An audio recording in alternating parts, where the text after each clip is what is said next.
voters are looking for the country's next leader.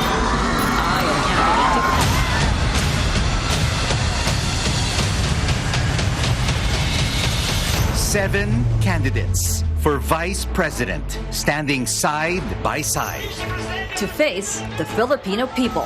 Filipinos are not that foolish. We are going to do that by taxing the rich. Kung saan natin dadali ng bayan, doon nating idisenyo ang ating edukasyon. To make their case. To explain and defend their positions on public issues. To be challenged. Kung susubukan nyo ako, magugulat kayo. Uunahin natin ang agrikultura at pangingisda. And to challenge each other. But more than just telling us what they can do. Isang batas na nagpapatawag na isang constitutional convention. Yun din ang gusto namin kasama sa programa namin sa gobyerno yun. Gawing madisiplina uli ang gobyerno. It's about how they can do it all during their 6-year term. And if the need arises, to be ready to step up as chief executive under the country's presidential line of succession.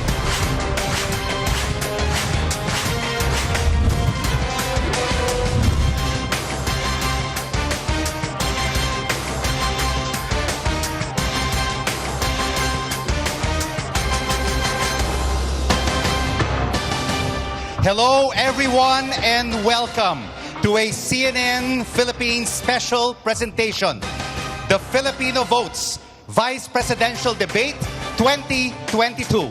I'm Rico Hizon.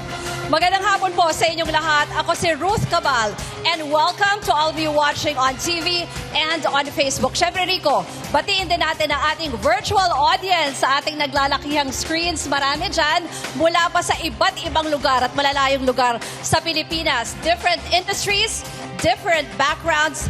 Thank you, Microsoft Philippines, for making this possible.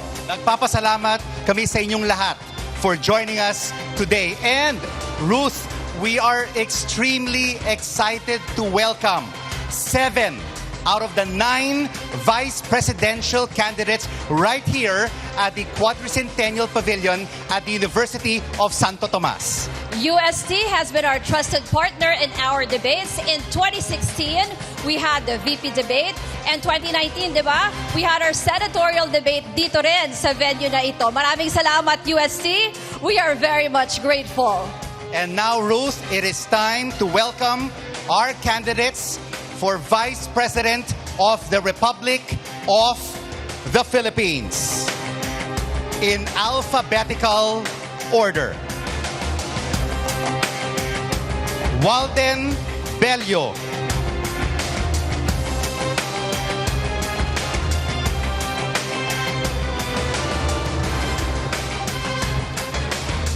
He's a former Akbayan Party List representative, running mate of Labor leader Leody de Guzman.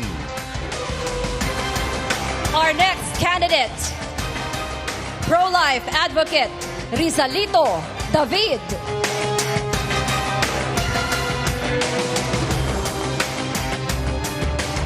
Running mate of Dr. Jose Montemayor Jr. Also with us, economist Manny S.D. Lopez. He is the lone VP candidate without a running mate. 3 candidates, Ruth, are now on stage. We've got 4 more to go. Time to welcome on stage a cardiologist and social media personality, Dr. Willie Ong.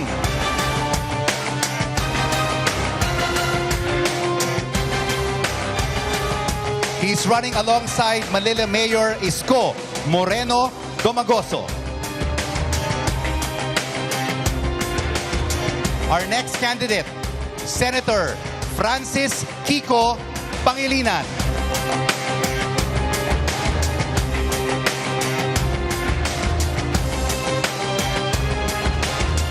Running mate of Vice President Leni Robredo.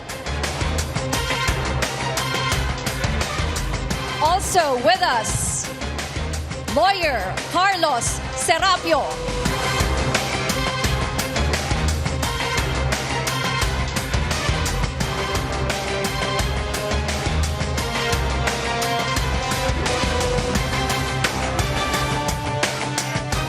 He's running alongside businessman Faisal Mangondato. And our final candidate, Senate President Tito Soto.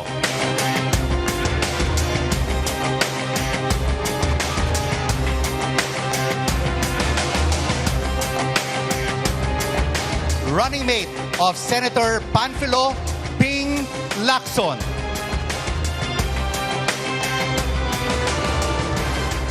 Rico, nakaka-excite na makita ang 7 out of 9 vice presidential bets here on stage. 2 are unable to make it. Deputy House Speaker Lito Atienza, originally confirmed, but he recently begged off upon doctor's advice kasi po he had to undergo knee replacement surgery after he suffered an accident. Yung isa pang VP candidate, Davao City Mayor Sara Duterte, declined our invitation. We're keeping their podiums on stage nonetheless. And Ruth, as with any debate, we have rules. We'll be asking general and specific questions. Your allotted time is 90 seconds or 1 minute and a half to answer these questions. And to be clear, general questions will be answered by all the candidates. If your name, running mate, or your party is mentioned or alluded to, you can do a rebuttal. Pero para dyan, 1 minute lang po. And there are monitors in front of you that will serve as your timing device. You'll hear this sound. To remind you, you have 10 seconds left. When your time is up, you will hear this other sound. And we hope by then, candidates, you will quickly wrap up.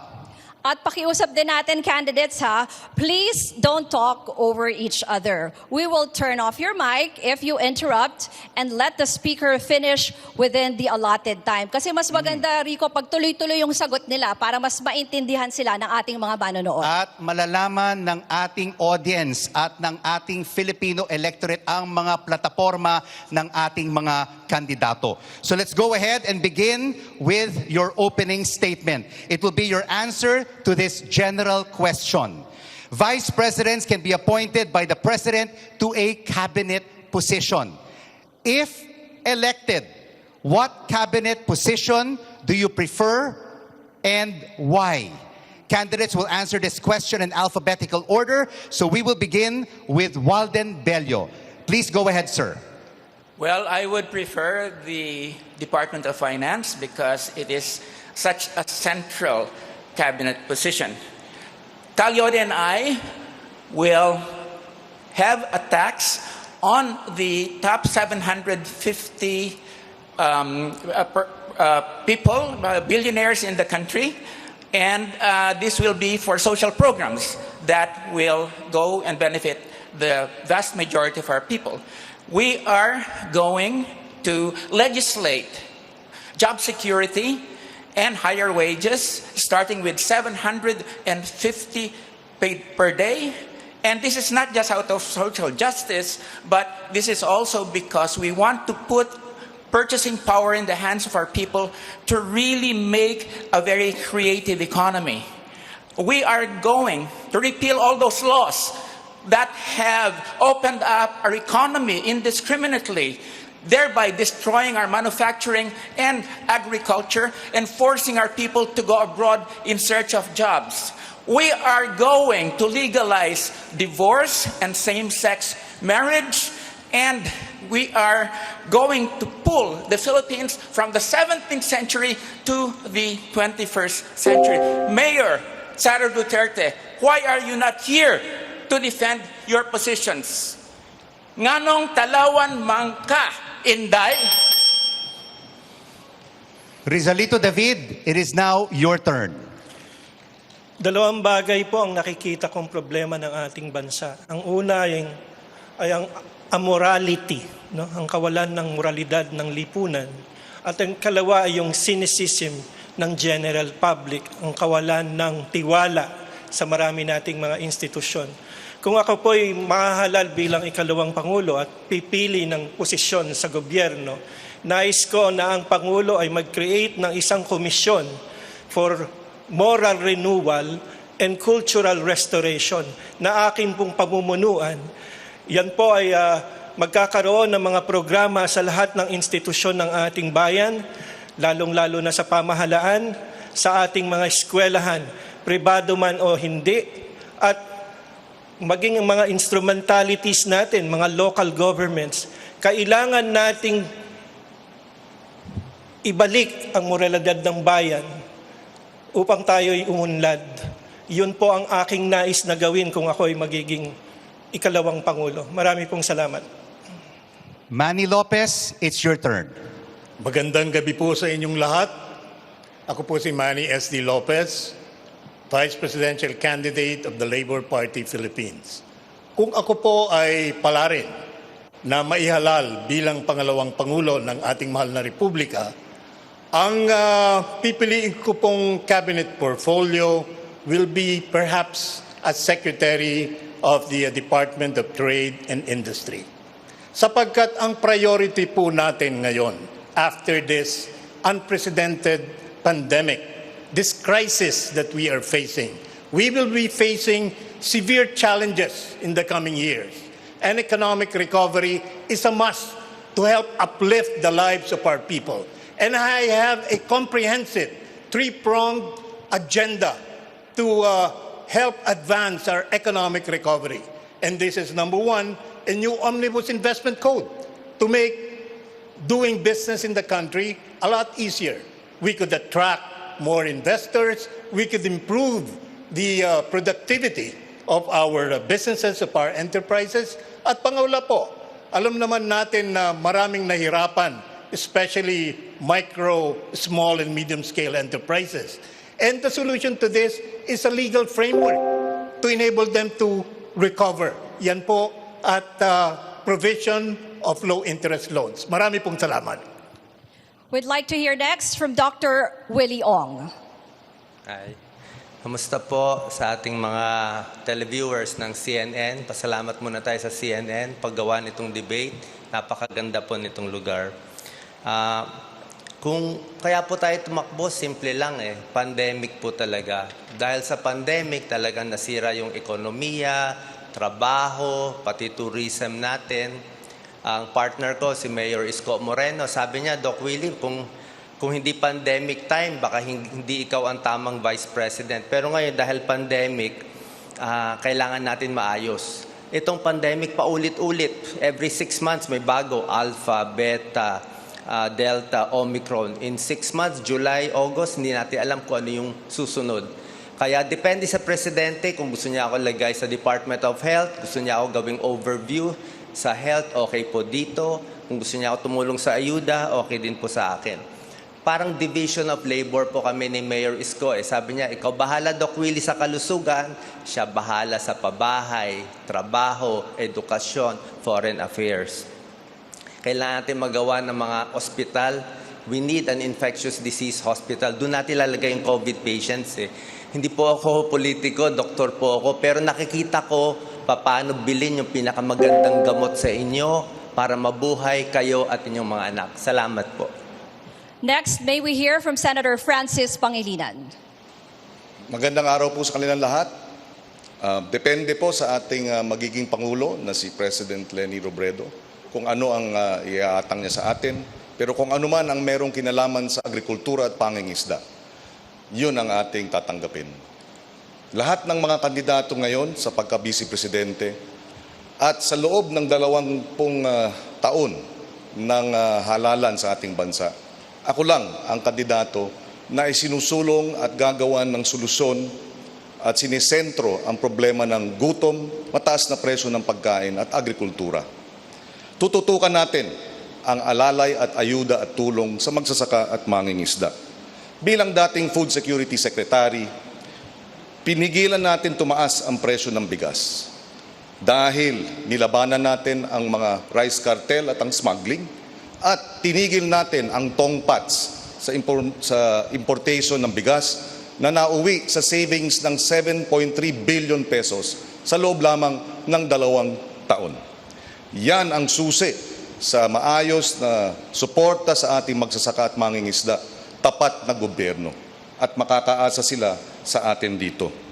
Kapag buo ang suporta sa magsasaka at mangingisda, dadami ang kanilang ani, dadami ang huli, maganda na ang supply ng pagkain sa ating bansa, bababa ang presyo, mawawala na ang gutom. Yan ang ating tututukan. Now we would like to hear from Carlos Serapio.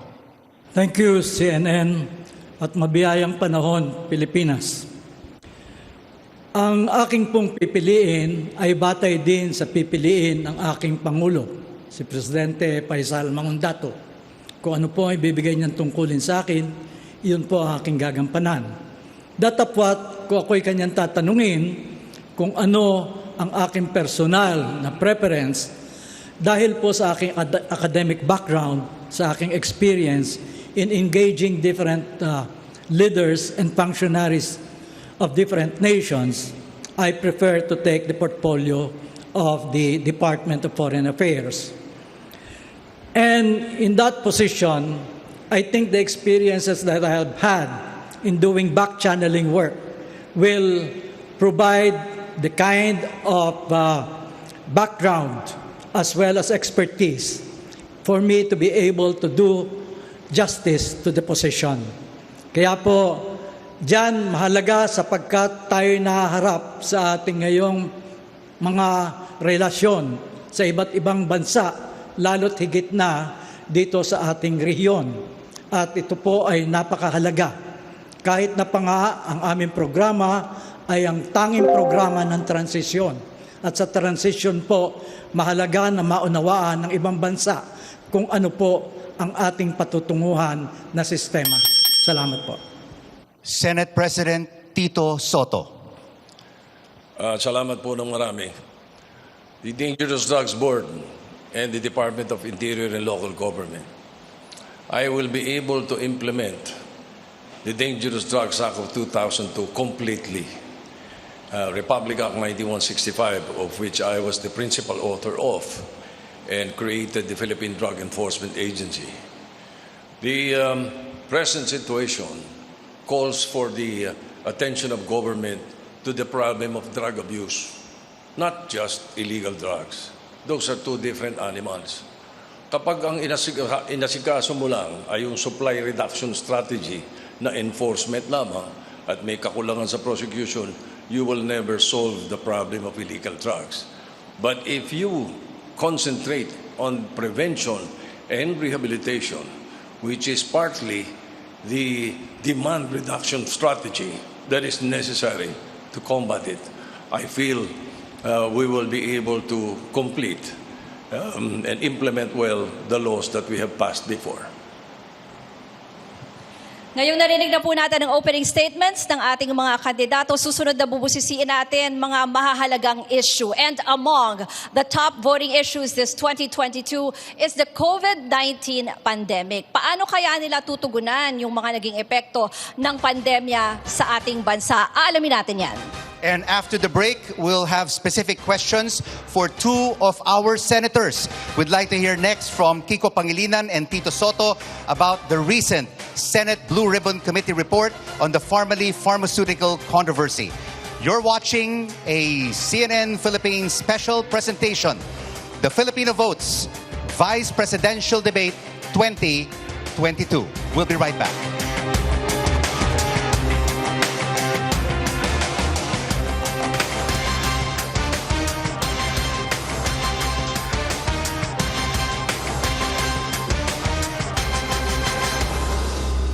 May 9th is Decision Day for Filipinos. 18,000 plus seats up for grabs in general elections in just a few more months. Among them, the position of Vice President. And here on stage are 7 of the 9 vice presidential candidates, and they are ready to answer your questions on many issues that matter to each and every one of us.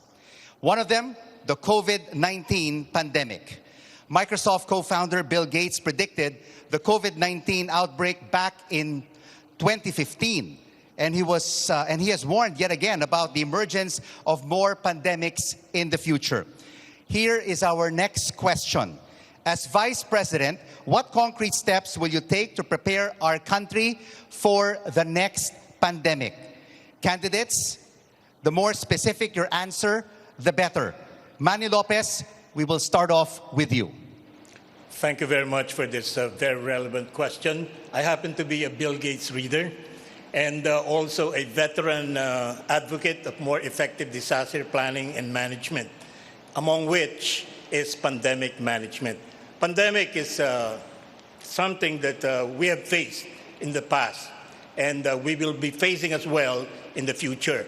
And my general prescription is for a science-based, cost-effective, and pragmatic approach to pandemic management.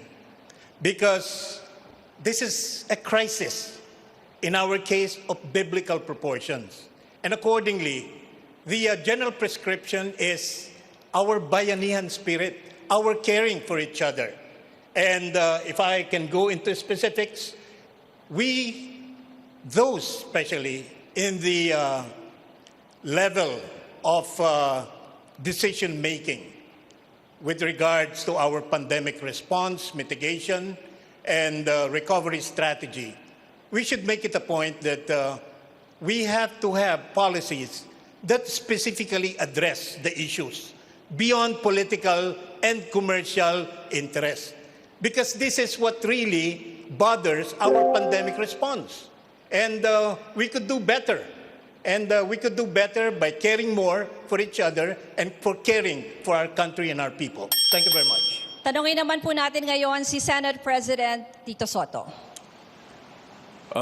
Treatment, prevention, prophylaxis, I think we should go there. The vaccination program is good. But what do we do after 6 months? After 6 months, we'll ask Congress again for 78 billion para mabili na naman for 100 million Filipinos every 6 months. So I think we should be concentrating more on the prophylaxis. There are many new inventions or discoveries, I should say, in the other parts of the world. Kaya kailangan mas bigyan natin ng diin yung ganito. Siguro dapat bilisan lalo ng FDA ang pag-approve ng mga prophylaxis at saka makakatulong sa prevention sa atin. But of course, the health standards, the health protocols should remain. Rizalito David, your pandemic response. Firstly, kailangan magkaroon ng summit para magkaroon ng consensus ang scientific community kung ano nga ba itong magiging pandemya na ito, o in this particular case, yung COVID. Ang nangyari po kasi sa atin, kung ano-anong restrictions ang ating ginawa, sa isang banda lamang ng siyensya ang ating pinakinggan. Maraming mga doktor at scientifico na nagsasabing may gamot sa COVID, meron tayong pwedeng gawin, mayroong natural na gamot, at hindi natin kailangan mag-lockdown. Pero dahil ang gobyerno lamang ang nagsagawa ng mga pamamaraan, hindi natin pinakinggan yung mga ibang scientifico at ibang mga doktor. Kaya yan ang nangyari sa atin. Dapat hindi na po maulit yan. Kailangan talaga ng isang national consensus on what to do with COVID and with other pandemic that will hit us in the future. Maraming salamat po. Kung inyo pong mapapansin, meron kaming two types of questions kasi yung nakaraang question na yan, it's a specific question. Ibig sabihin, 1 or 2 or up to 3 candidates lang po ang sasagot. But we also have general questions kung ang saan silang lahat ang sasagot. So, bawat isa po sa inyo ay posibleng matanong ng specific question. And for our specific question that only one candidate will respond to, we'll need the help of our virtual audience who are behind us right now via a show of hands. Parang botohan ito. And it's to gauge how satisfied our audience is with a candidate's answer. So, to our virtual audience, who are joining us today. Hello. Sample lang muna. Hello, everybody. Kamusta po kayo? Show of hands. Show of hands, please. Please raise your Can we ask you hands. to raise your hands? Katulad ng sinabi ni Rico, parang botohan. O, Ayan, parang botohan. Ayan. taas ang kamay. Or parang pag Taas ang tinatawag, kamay. gusto nyo mag-recite sa class. Parang ganun, di ba, dito sa UST. Ayan, maraming salamat, no, for your participation today in this vice presidential debate. Ngayon naman, we want to ask a specific question to two of our senators regarding the recent... bago natin puntahan yun, no? Oo. Kasi binanggit mo pala kanina yung tungkol sa Pharmally. Correct. Report. Meron tayong tanong for Dr. Willie So Ong. bago natin puntahan yon, we go first to Dr. Willie Ong. And this is a specific question for you. Pero kanina po, nabanggit nyo na di ba? Yung pagpili po sa inyo ng inyong running mate na si Mayor Isko Moreno about your medical background. And he said that this will prove very helpful with the government's pandemic response and other health issues. Pero siguro po iniisip na rin ng marami, how about other duties and responsibilities as Vice President that are outside your area of expertise? How do you plan to fulfill them all? Salamat po. Lahat naman po ng field na kailangan natin aralin, inaaral ko naman po. Ako po isang doktor, cardiologist, 18 years po ako nag-aral. Nagkataon lang talaga nilalaliman ko sa kalusugan. Ito kasi napakahalaga. Lalo na dito sa COVID response, di ba? Alam ko, hirap na yung mga kababayan natin sa lockdown, di alam anong gagawin. Simple lang po Kailangan natin magtayo ng infectious disease hospital. Doon natin lalagay yung mga COVID patients. Hindi pwede sa PGH kasi namamatay yung mga ibang pasyente natin. Kailangan natin magtayo ng Cancer Center of the Philippines. Salamat kay Sen Kiko, kay Tito Sen, napas nila yung bayanihan. Kaya lang, bakit hindi nagtayo ng ospital? Kailangan ng magandang gamot para sa COVID. May gamot na po ngayon sa COVID. Paxlovid ang pangalan, darating sa Maynila na order ni Mayor Isko Moreno, February 27. Napakaganda nito. Sa Amerika, binibigay ito. Hindi ko alam ba't hindi natin bilibili. So yung Remdesivir, Paxlovid, and others na gagawin natin. With other fields, kahit ano paggawa sa akin, okay naman sa akin. Kung sa agriculture, sa DSWD, o sa foreign affairs, okay lang po. Mabilis tayo matuto at gagawin po natin. Senator S.V. Soto, would you like to respond? May binanggit po si Dr. Willie Ong. Concerning what Bakit topic? wala pong hospital yung binanggit niyo, sir? Dr. Ong? Sen, sabi ko lang sana nagtayo tayo ng infectious disease hospital para hindi na ilagay yung COVID patients sa PGH kasi nagre-reklamo yung mga doctors na di-displace yung mga cancer patients, yung ooperahan, kaya marami na matay sa atin noong 2021. So pag nakagawa tayo ng separate, at least hindi na ma-overburden yung mga private hospitals kasi nagkakahawahan Naghahawa yung COVID sa hindi COVID, kaya hindi tayo makapacheck up, napupuno po agad. I think may tulong kung magtatayo pa tayo ng hospital para hindi tayo magkulang ng hospital bed po, Senator. Bayanihan 1 was crafted specifically to address the problem of those who will be victims of the lockdown. Victims, I say, na nawalan ng trabaho. Talaga ginawa namin yung Bayanihan 1, and I am the principal author of the measure. I'm sure Senator Francis is very well aware of that. Yung ayuda ang inasikaso namin dun sa Bayanihan 1 because of the possible yung hindi magkakaroon ng trabaho, napakaraming tao, pati transport sector, at yung kailangan pampambili ng wala sa budget yung biglang ng 2020, napasa na namin yung 2019 budget. Pagdating ng 2020 na tumama sa atin itong COVID-19, walang budget sa pambili ng mga vaccines. So, yun ang inasikaso ng Bayanihan 1. And Bayanihan 2, ganun din. Ito naman, sinagot naman yung problema ng mga transport sector. But then again, as usual, the implementation is much to be desired. Ayan, napakinggan natin po, no? Yung rebuttal ni Senate President Tito Soto. But before that, narinig rin po natin ang sagot ni Doc Willie Ong. So now we would like to engage our virtual audience. Are you satisfied with Dr. Willie Ong's response? May we see a show of hands, please? Are you Itaas niyo po yung satisfied kamay niyo with Dr. kung Willie Ong's satisfied response? kayo sa naging sagot ni Dr. Willie Ong. Can we ask our audience This Yes is part of or their no? participation. Medyo may delay, kaya may delay din yung kanilang pagtaas ng kamay. Nakikita natin may ilang nagtataas ng kamay, Rico. Ayan. And of course, Ruth, no, we would also like to reiterate to our candidates if there has been a response and if your name is mentioned during a statement by one of the candidates, you can signal us for a rebuttal of 1 minute. All right, let's move Ngayon on. naman, we want to ask a question, specific question, to two of our senators regarding the recent Senate Blue Ribbon Committee report on the controversy involving Pharmaly Pharmaceutical. The partial report seeks plunder, graft, and other criminal and administrative charges against Health Secretary Francisco Duque, former government officials, and executives of Pharmaly Pharmaceutical Corporation. It also found President Duterte betrayed public trust, which is impeachable under the Constitution. Senator Kiko, you signed the report. Our question, if these individuals are found guilty as Vice President, how will you ensure that justice is served? Well, bilang Vice President, siyempre, pagka sila ay sinampahan na ng kaso, kailangan respetuhin natin ang proseso ng ating criminal justice system. At makakaasa ang ating mga kababayan, hindi tayo makikialam. Dapat nga ang mga nagkasala ay managot at dapat mabilis ang paglilitis. Yan ang hirap sa ating sistema ng katarungan, mabagal. Kaya dapat din mamodernisa ang ating justice system, dagdagan ng pondo para mabilis ang paglilitis, mabilis mapaparusahan ang mga dapat nagkasala at mabilis din ang hustisya.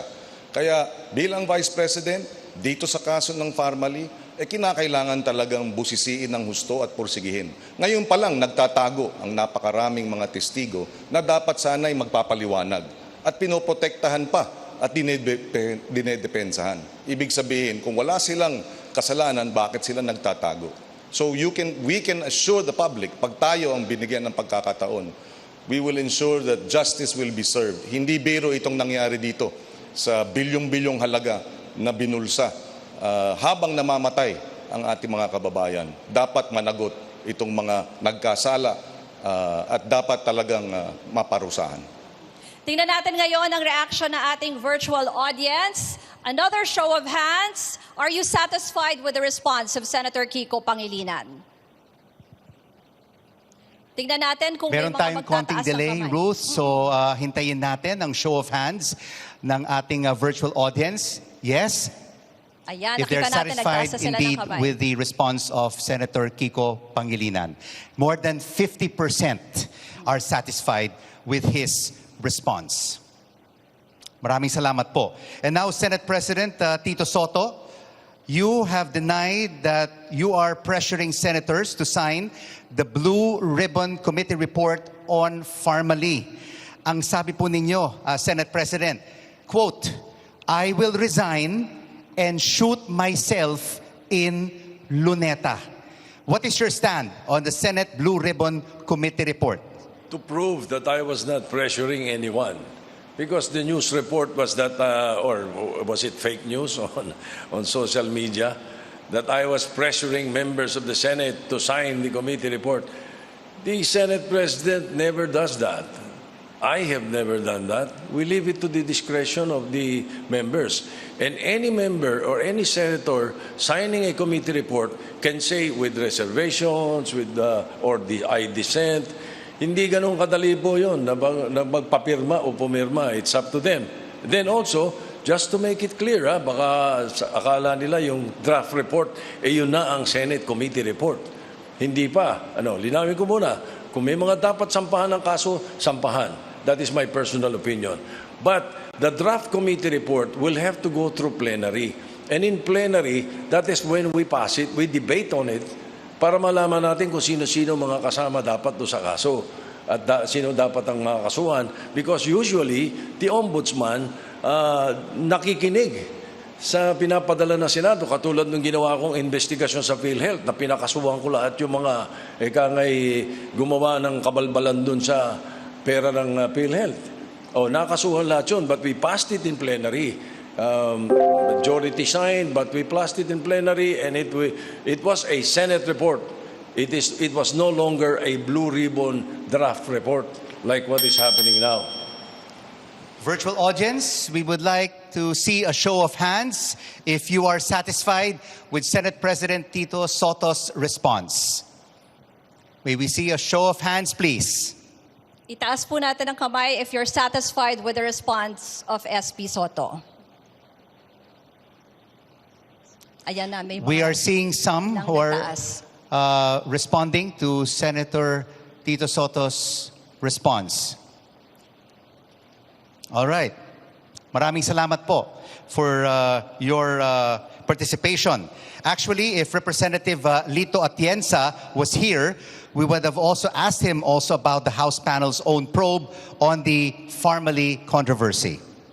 This is a CNN Philippines special presentation, the Filipino Votes Vice Presidential Debate 2022. Candidates, the mission vision of the office of the president states you will serve to uplift the lives and protect the liberty of the Filipino people. And our next question pertains to micro, small, and medium-sized enterprises, which is considered the backbone of the Philippine economy. But they're unevenly affected by this pandemic. We'd like to know how you'll uplift their lives amid this raging health crisis. Stay with us. We'll be right back.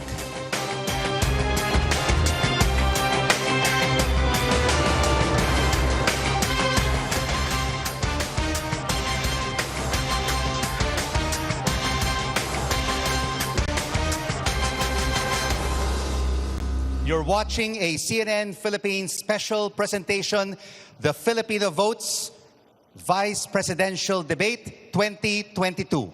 7 out of 9 candidates are here on stage with us, and we're asking them your questions to know where they stand on key issues that are important to all of us. At isa nga po dyan, yung binanggit natin kanina, micro, small, and medium enterprises or MSMEs, which comprise 99.5% of all business establishments in the country. Ang tawag nga po natin sa kanila, backbone ng ating ekonomiya. Without them, millions of our kababayans will be jobless. Candidates, we want to know, what can you do in your capacity as Vice President to come to the rescue of small business owners who are struggling from the pandemic and from other disasters? Banggitin na rin natin yung Typhoon Odette.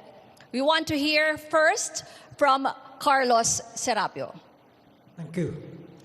I have examined the Bayanihan 2 law passed by Congress, and they have practically factored every scenario that can happen.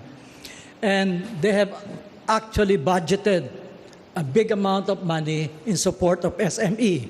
Now, considering that the incoming administration will have to abide not just by the law, but will have to use the funds that have been budgeted under the General Appropriations Act. Ang magagawa lamang po namin ay sumunod po kami doon sa tinatadhana ng batas at ipatupad namin po ito na mahusay. Since I'm running under a dual context, we're running under a transition platform, and that at the same time, we are going to be operating in the existing system. Ang aming approach po sa old system is ipatupad yung maganda na nilang simulan at gamitin yung pondo na kanilang nailagay po doon. Datapwat, meron din po kaming napansin doon sa Bayanihan Act. Ang research and development ay binigyan lamang ng 10 milyon, samantalang ang mga daanan ng bisikleta na mahalaga rin ay binigyan ng 1 bilyon mahigit.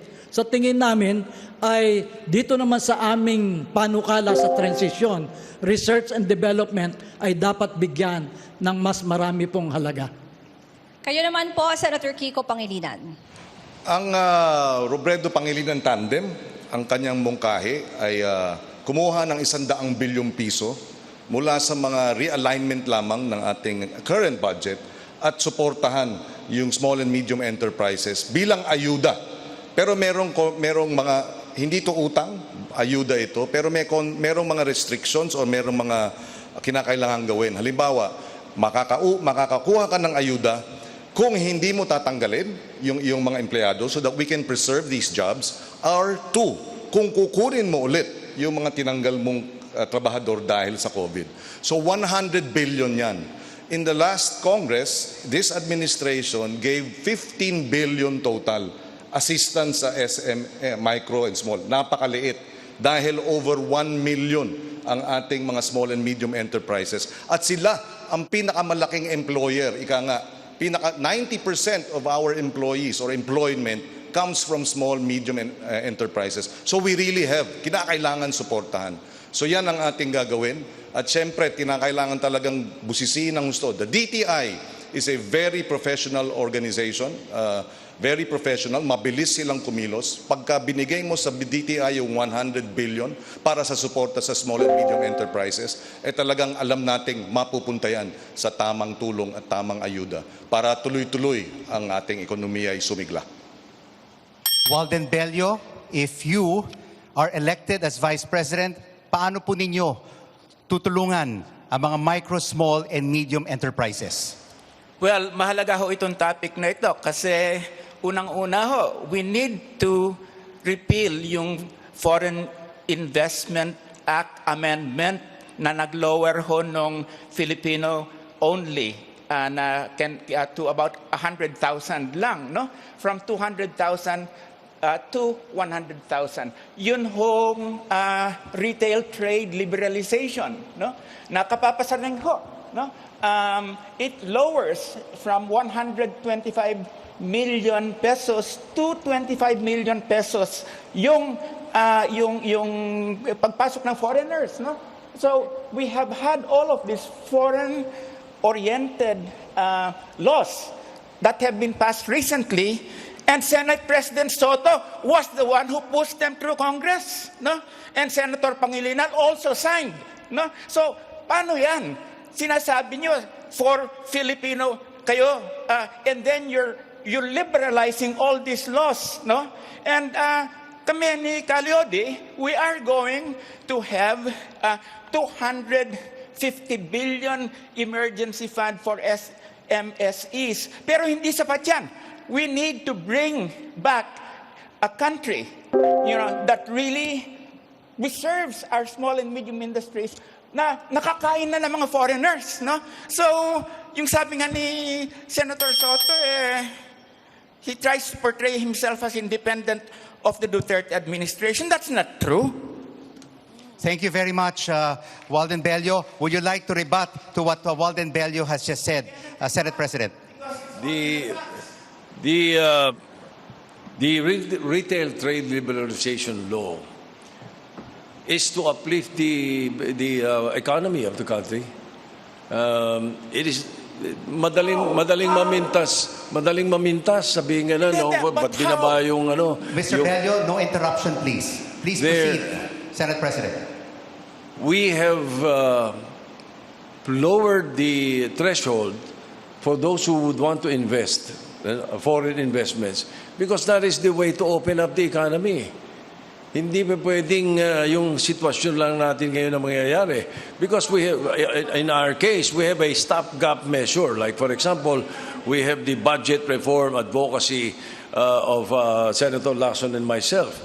Right now, there are, every year, for the last 10 years, the 328 billion of the budget is unused.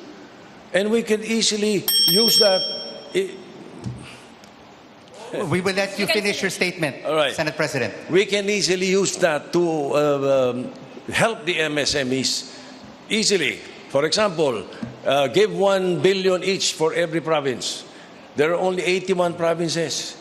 1 billion each. Imagine what it can do for the economy in Occidental Mindoro and all the other provinces, especially the poor provinces. Thank you, Senate President. Senator Kiko. Yes, we supported the measure precisely because we feel given yung situation sa ASEAN, tayo mapakababa nung investments natin mula sa abroad, napakahalaga nan.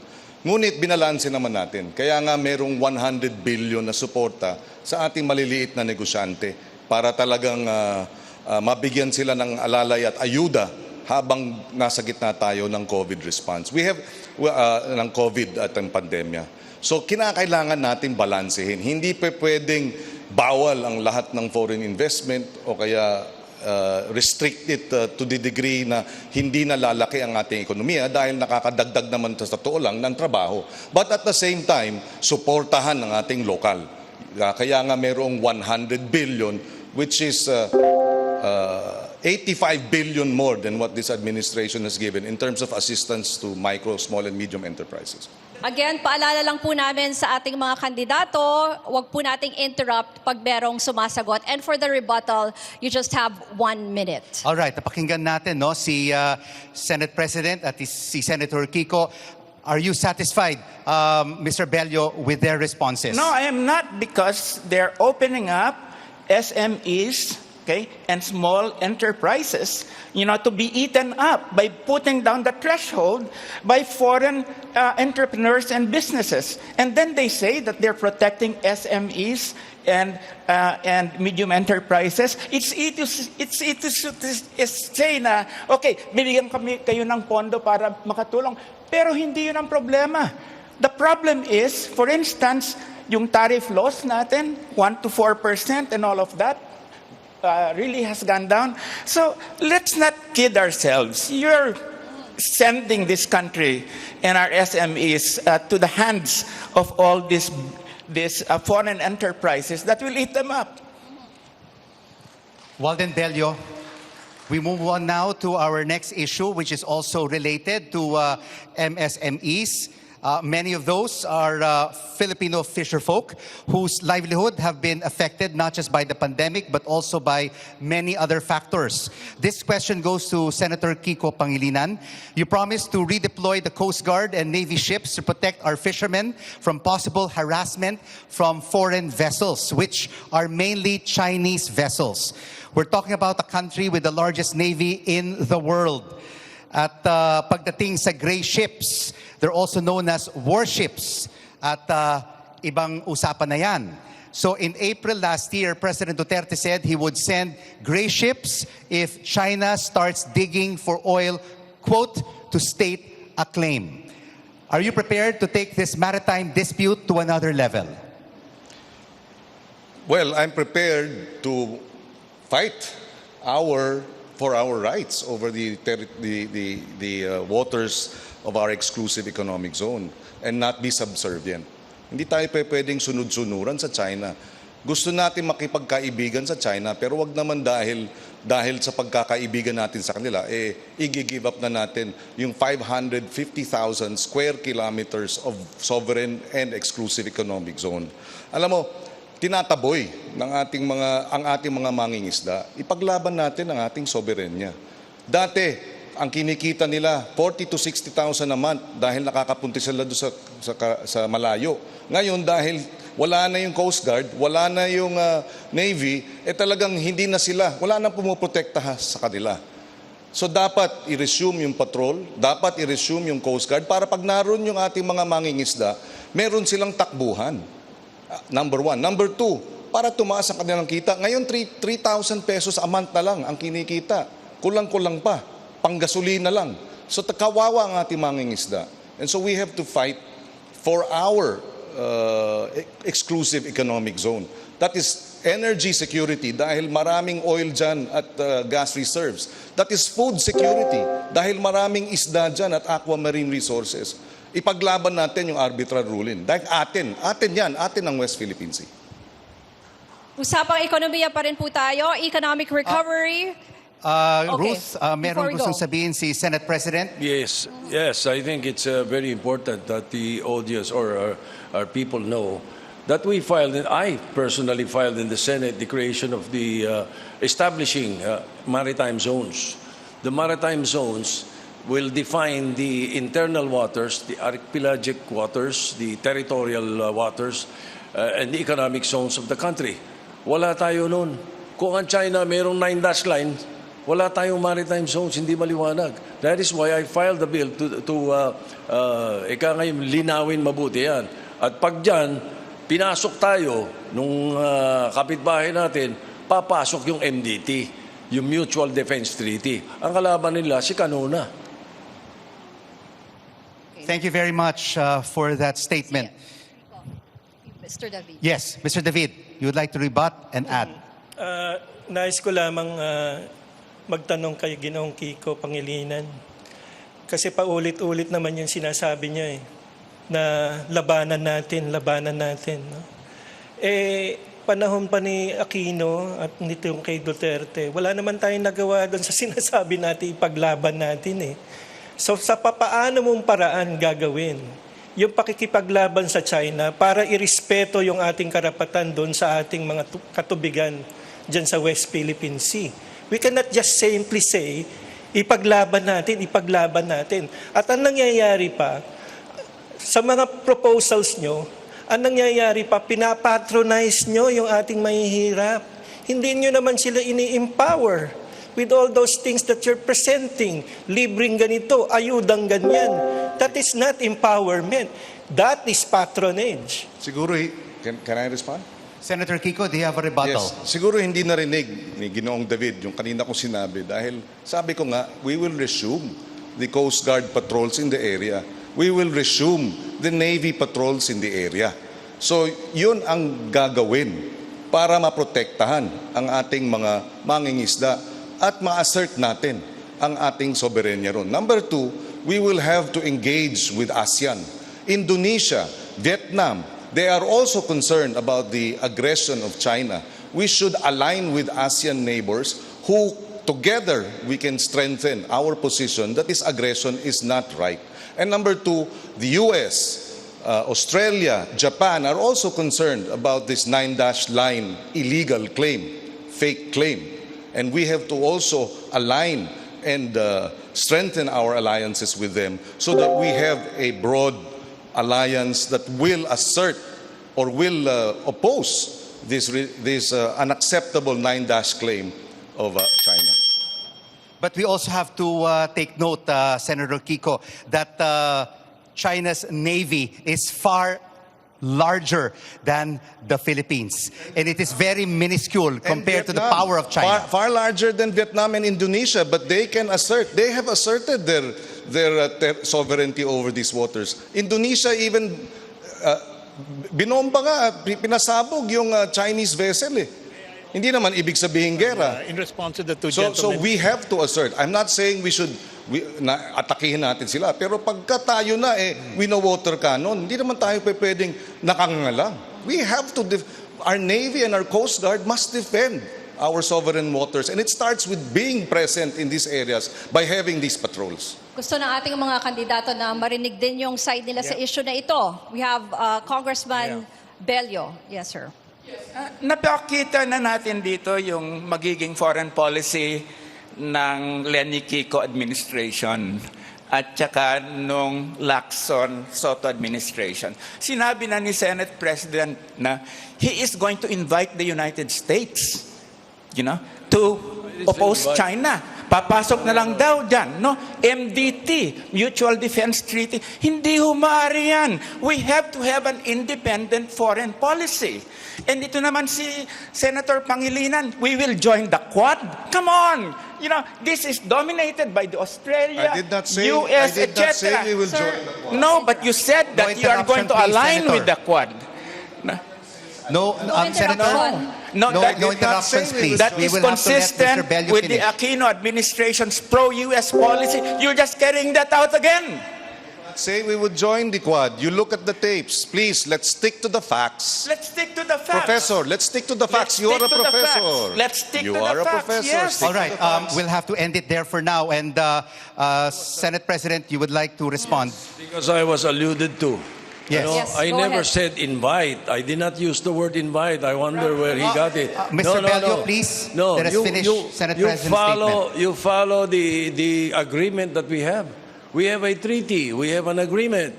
Once pinasok tayo ng foreign, kahit hindi China, kahit sinong foreign, may aggression sa atin. And if they do that in the maritime zones that I am saying na dapat ay ating markahan, papasok ang Mutual Defense Treaty. Automatic yun. And the Department of State of the United States has already said that. There's no one being invited here. Yun ang batas, yun ang agreement, yun ang treaty. Let's invite them in. No, that's not inviting. Have SP It's not finish. inviting. Anong gustuhin Old natin? foreign Pasukin policy. tayo ng Mr. China. Let's Bello, have new please, think let's tank. follow the rules. Oh. Anong gusto natin? Pasukin lang tayo ng China, hindi tayo papalag? Bubuka ka tayo? Ba, hindi pwede. Mr. Bello. All right. We've heard both sides. We've heard their arguments. We have many topics to cover for this vice presidential debate. And we would like to inform all our candidates, please, no interruption. It was stated in the rules when we began this program. So we shall move on. Sinabi na po natin kanina, sorry, no, na kailangang patayin natin yung mic pag meron pong pumapasok habang nagsasalita ang isang kandidato. Please respect the rules. Okay. We have... Yes, sir. Marami pa pong We are pagkakataon also na trying to makapagsalita control lahat. because there's so many issues that we need to cover in this debate. All right. Moving on. Moving on. Moving on. Ruth. The next topic is all about economic recovery. Ito po ay isang topic rin na malapit sa ating publiko. It's a priority of any government in any part of the world. But before we talk about how we can move forward as a nation, pag-usapan muna natin yung realidad ngayon. Alam po namin, ramdam ng lahat yung linggo-linggo na pagtaas na presyo ng ating gasolina. And as vice presidential candidates, you're also here to represent the policies of your running mate. What would your administration do to help consumers cope with rising fuel prices? Alam naman natin na may domino effect yan kasi tataas yung transport costs and that will also affect yung prices of basic goods and commodities. Kaya apektado po ang budget ng bawat pamilya. So ang tanong natin una ay kay Mr. Rizalito David. Ano po ang gagawin ng inyong administrasyon para mapigilan po or matulungan ng mga consumers to deal with the rising oil prices? Alam nyo, 2 beses na ako nanawagan sa palasyo.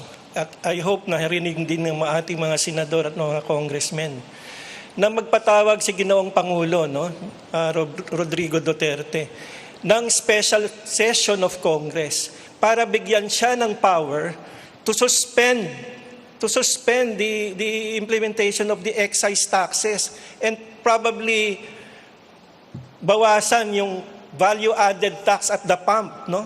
That would reduce the price by at least mga 5 to 6 pesos already, no? Which is substantial para makarecover din yung ating mga ngalakal at ating mga drivers, no? Ang isang pinaka-importante dito, pinabayaan natin kasi na ibenta yung isang napakalaking asset natin noong panahon ni Ramos, yung Petron, na napakalaki ang kinikita. Ang sa akin, kung kami ang mamumuno, i-reacquire natin yung Petron para ito ang mag-barometer ng pricing ng ating fuel requirements dito sa bansa at makapag-refine tayo ng sarili nating fuel, no? Yan, importanteng bagay yan. Wala kasi tayong control dahil wala tayong sarili nating oil company. Kaya yun ang nais kong mangyari. Doc Williong, nakikita po natin ngayon ang sitwasyon sa Eastern Europe. Russia invading Ukraine. At nakikita po natin na umaakyat ngayon ang presyo ng krudo. Mahigit ng o lampas ng $100 per barrel. Ano po ang ating solusyon? Because pag umaakyat po ang presyo ng gasolina, lahat po naaapektuhan. Yes, tama yung sinabi mo, Rico, no? Talaga problema natin sa Russia and Ukraine, tataas ang presyo ng gasolina, kuryente. Ang plano namin ni Mayor Isko ay pag nanalo siya, ibababa natin yung tax by 50% sa petrolyo at 50% yung tax sa kuryente para at least mabawasan ng mga 5 to 6 pesos. Itutuloy natin yung mga ayuda sa ating kababayan kasi nahirapan sila. Tulad ng ginawa ni Mayor Isko sa Maynila, ngayon, February, March, meron niya siyang ayuda ng 700,000 food boxes para lang maibsan. Problema talaga sa kuryente, isa pa, yung malampayan natural gas natin, mauubos na by 2027. 'di ba? So magre-rely na lang tayo sa iba, sa coal at renewable energy. Itataas natin yung renewable energy, pero yung pinag-aawayan natin kanina dito sa West Philippine Sea sa ating kababayan, ano ba pinag-aawayan? Yung West Philippine Sea po kasi may 190 trillion cubic feet of natural gas. May 11 billion barrels of oil na nakatago doon. Tapos 7% ng mga isda natin nandun. Kaya kung pwede siguro muna hindi maggera, kausapin natin maigi yung China, sabihin natin atin to. Kung merong 60-40 deal, tignan natin. Pero siyempre, kaibigan pa rin natin yung Amerika kasi Amerika magbibigay ng armas sa atin. So kung pwede makuha itong mga yaman na to para bumaba na yung presyo sa gas at kuryente. Salamat po. Now let's go to Senator Tito Soto. We have a silver bullet to these problems, encompassing fuel, poverty, BRAVE. Matagal na namin programang tinutulak ni Senator Lacson ito. At we have ibinabagay na namin sa panahon. It stands for Budget Reform Advocacy for Village Empowerment. Ang kailangan kasi, nakahanda tayo. Whatever mangyari sa oil sa ibang bansa, iba kung nakahanda tayo sa baba. Dapat ang budget reform natin, manggaling sa bottom-up budgeting. Hindi kasulad na nangyayari ngayon na ceiling, bibigyan ng ceiling yung mga departamento, magsasubmit ng kung ano-ano, hindi alam kung ano nangyayari sa baba. Merong disconnect. Samantalang, kung ang magagawin natin ay yung budget reform na bottom-up, inaalam mo sa barangay, ano mga pangangailangan nyo? Akyat sa Municipal Development Council, akyat sa Regional District Development Council, akyat sa National Level. Pagdating ng National Expenditure Program, maliwanag yung mga pangangailangan sa baba. Pasama na din niya yung subsidy sa public transport. Kung tataas ang fuel sa ibang bansa, magkakaroon tayo ng problema sa oil, meron tayong subsidy para sa mga public transport natin. You're watching a CNN Philippines special presentation. Meron pong gustong sabihin na si Mr. Manny Lopez. Yes, thank you very much. Napansin ko po, namimigay tayo ng mga billion dito in this program, no? But the truth of the matter, the reality that we will be facing is one that will require belt tightening. Sapagkat ang pandemya po, the repercussions of this pandemic, nahirapan ang global economy, ang ating local economy, maraming out of jobs, maraming mga iba't ibang mga micro, small, and medium-scale enterprises na nalulugi. So we came up with a three-pronged socio-economic development and political reform agenda. And this will require a new omnibus investment code, a streamlined bankruptcy law, and provision for low-interest loans para po makabangon ang ating mga MSMEs, ang ating agrikultura, ang ating mga professionals, at ang mga consumers. Sapagkat pag nakabangon po yan, babangon din ang ating national economy. May gusto po atang sabihin si Congressman Bello. You have 1 minute, sir. Yes, I think it would be very important with respect to yung sinabi ni Mr. David that we not only have Petron back, but we repeal the oil deregulation law para naman may control tayo sa mga presyo. No? Secondly, kailangan na ng price controls. And when there's an emergency, there has to be price controls. And then back to this situation, the Senate, passed this, itong lowering the income tax of the corporations in the midst of a pandemic, from 30 to 20 for local and from 30 to 25 for foreign corporations. And Senator Pangilinan was part of that. Senator Soto was part of that. It was pushed by the Duterte administration. So, what the hell? You're saying you're for MSMEs and then you're bringing down the taxes of the big ones. Marami pa tayong pag-uusapan mamaya. Posible pa tayong pumunta sa topic ng ekonomiya. Mr. Lopez would like to add Okay. briefly. As an economist and a management professional, I think we will have to strike a balance. When the budgeting and the priorities of the national government were undertaken, this was a pre-pandemic scenario. So accordingly, ang mga projections po, mga economic projections, ay nakasaad sa ganung senaryo. Ngayon, under the pandemic, with all the repercussions, negative repercussions, I would also agree with Professor Bello na kailangan magkaroon ng corresponding adjustments. And I think the Senate can handle this. Our two very distinguished co-BP candidates. Okay, mamaya mas marami pa tayong... Just very quickly, Okay.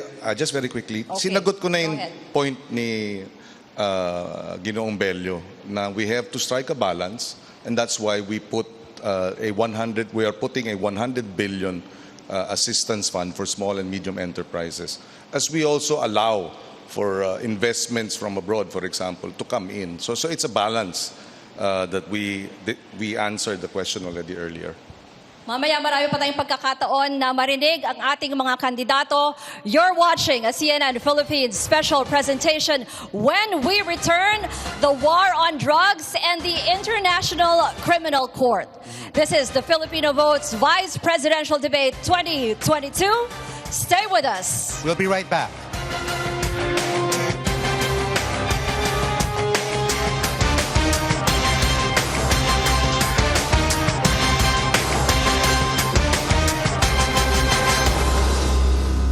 Welcome back to Filipino Votes Vice Presidential Debate 2022. I'm Ruth Cabal. And I'm Rico Hizon. 7 vice presidential candidates are pitching their platforms to Filipino voters ahead of our general elections on May the 9th. And before we proceed to our Paalala next... lang natin, no, Yes, sa to our ating mga next question. kandidato na wag po tayong mag-i-interrupt pag sumasagot po ang isang kandidato. Sana po maintindihan nyo na kasi mas maganda pag naririnig ng buo ang sagot ng isang kandidato. I'm sure yun din ang gusto ng ating mga manonood. And when everybody speaks over each other, it is the Filipino people who do not understand your platform of government and why you want to run and become the next vice president of the country. Thank you very much for your cooperation. And of course, Ruth, we would also like to mention to our viewers that on social media, on Twitter, hashtag CNNPH VP Debate is currently one of the top trending. Kaya pwede po kayo mag-tweet or mag-comment sa ating Facebook para malaman din natin kung ano yung reactions nyo. A recent survey found that Filipinos have identified 5 top issues that the current administration should immediately address. Number 1 is fighting graft and corruption. Candidates, we want to look at your track record. What have you done in the past to prove that as the next vice president, you will have the ability and capacity to fight graft and corruption? Unahin natin si Rizalito David. Ang corruption po ay nagmumula sa takot. No? Nagmumula sa takot. It can be rooted in fear. And in fear, nade-develop yung greed. Maraming panahon ko na pong sinasabi na dapat magkaroon tayo sa ating lipunan ng revolusyon sa pananampalataya. Pretty much naman kasi alam natin ang mga sagot dyan sa ating mga problema. Pero bakit hindi nangyayari na masagutan natin? Dahil nagkukulang tayo sa pag-ibig, no? Hindi political will, pag-ibig. Kaya po, yung corruption ay yumayabong dahil wala tayong pag-ibig sa ating kapwa. Kaya po ako, parating sinasabi ko, ibalik natin ang gobyerno kay Kristo. No? Restore all things in Christ. Yun ang pratikong panawagan. Magkaroon tayo ng himagsikan sa ating pananampalataya. Simply put, live our faith. Yun lang naman parati yun eh. Wala na, lahat ng batas ginawa na natin para maiwasan ng korupsyon, pero walang nangyayari. Bakit? Kasi nasa puso yun, yung takot at yung kasakiman, no? Na kailangan mawala at mawawala lamang yan kung tayo'y magbabago. Magkaroon ng pagbabago ang lipunan kung ang bawat isa ay magkakaroon ng pagpapanibago sa pamamagitan ng pag-aalay ng sarili sa mga turo ng ating Panginoon. Senator Kiko Pangilinan, your track record on fighting graft and corruption. Well, 3 beses na tayong hinalal ng ating mga kababayan bilang senador mula noong 2001. At mahalaga sa akin ang tiwala na ibinigay sa atin ng ating mga kababayan. Kaya tiniyak natin na sa tatlong termino natin ni minsan, hindi tayo nasangkot sa anumang kaso ng anomalya, number one. So maliwanag yan. Number two, nung tayo ay NFA chairman ng NFA board, for the first time in 42 years, nag-reject ng bid ang NFA dahil masyadong mataas. In fact, 4 na beses tayo nag-reject ng bid. Hindi daw nangyari yan sa 42 taon ng NFA. Bakit nag-reject? Kasi mataas. Bakit mataas? Dahil merong isinisingit na tongpats. At sa 4 nating pag-reject, nabababa nila ang presyo ng Thailand at Vietnam ng kanilang ino-offer na bigas. At nakatipid tayo ng 7 billion pesos dahil dito. So, yan ang ating track record. At siyempre, nung first term natin, talagang binusisi natin at dinepensa ang pagmamodernisa ng ating justice system. Dinagdagan natin ang sahod ng mga huwes, binaba natin ang vacancy rate sa huwes nung tayo member ng JBC, nadagdagan din ang benepisyo ng ating mga prosecutor. Dahil pag malakas ang sistema ng katarungan, talaga ang corruption mababawasan talaga dahil napaparusahan ang dapat parusahan. Now may we hear from Manny Lopez. Thank you. As a private citizen, businessman, and public official, I once served also in NFA Grain Score as its president and general manager. And I fought graft and corruption to the fullest extent of my capability and my ability. And I lost. Why? Because there is no political will to fight graft and corruption in this country. It has become endemic, and it seems to get worse as we elect more distinguished legislators and more distinguished officials. So, what do we propose? How do we address graft and corruption more effectively? We can look at it from a systemic perspective, because graft and corruption in this country has become systemic. It does require systemic solutions. And we have this e-governance system that could address specific loopholes in the public financial system. And we can adopt this. This is likewise a UN-approved and supported initiative. And as our distinguished colleagues here have mentioned, fighting graft and corruption will require a renewal of our faith in ourselves, in our country, and our desire to fight graft and corruption. Let's move on sa isa pang mainit na issue. Noong November, the International Criminal Court put on hold its investigation into the country's controversial war on drugs. It was in response to the government's deferral request. Ang sabi ng gobyerno natin, gagawa na lang daw sila ng sarili nilang investigasyon dito. Candidates, your presidents have different views on cooperating or not with the ICC. But we want to know first and foremost from you, will you push to have the country rejoin the ICC? Please explain your answer. We start with SP Soto. Yes, obviously, because we passed in the Senate a resolution and a petition I filed with the Supreme Court na sinasabi namin sa Supreme Court na desisyonan yung sinasabi na kapag kami ay pumasok sa isang agreement or treaty, 2/3 vote ang binibigay ng konstitusyon at binibigay sa Senado at binibigay namin. Pero once mag-abrogate, ang sinasabi namin sa Senado, kailangan paalam din sa amin. Kailangan ipasa din namin na sinasabi namin, payag kami i-abrogate. Because the abrogation done by the Executive Department was unilateral.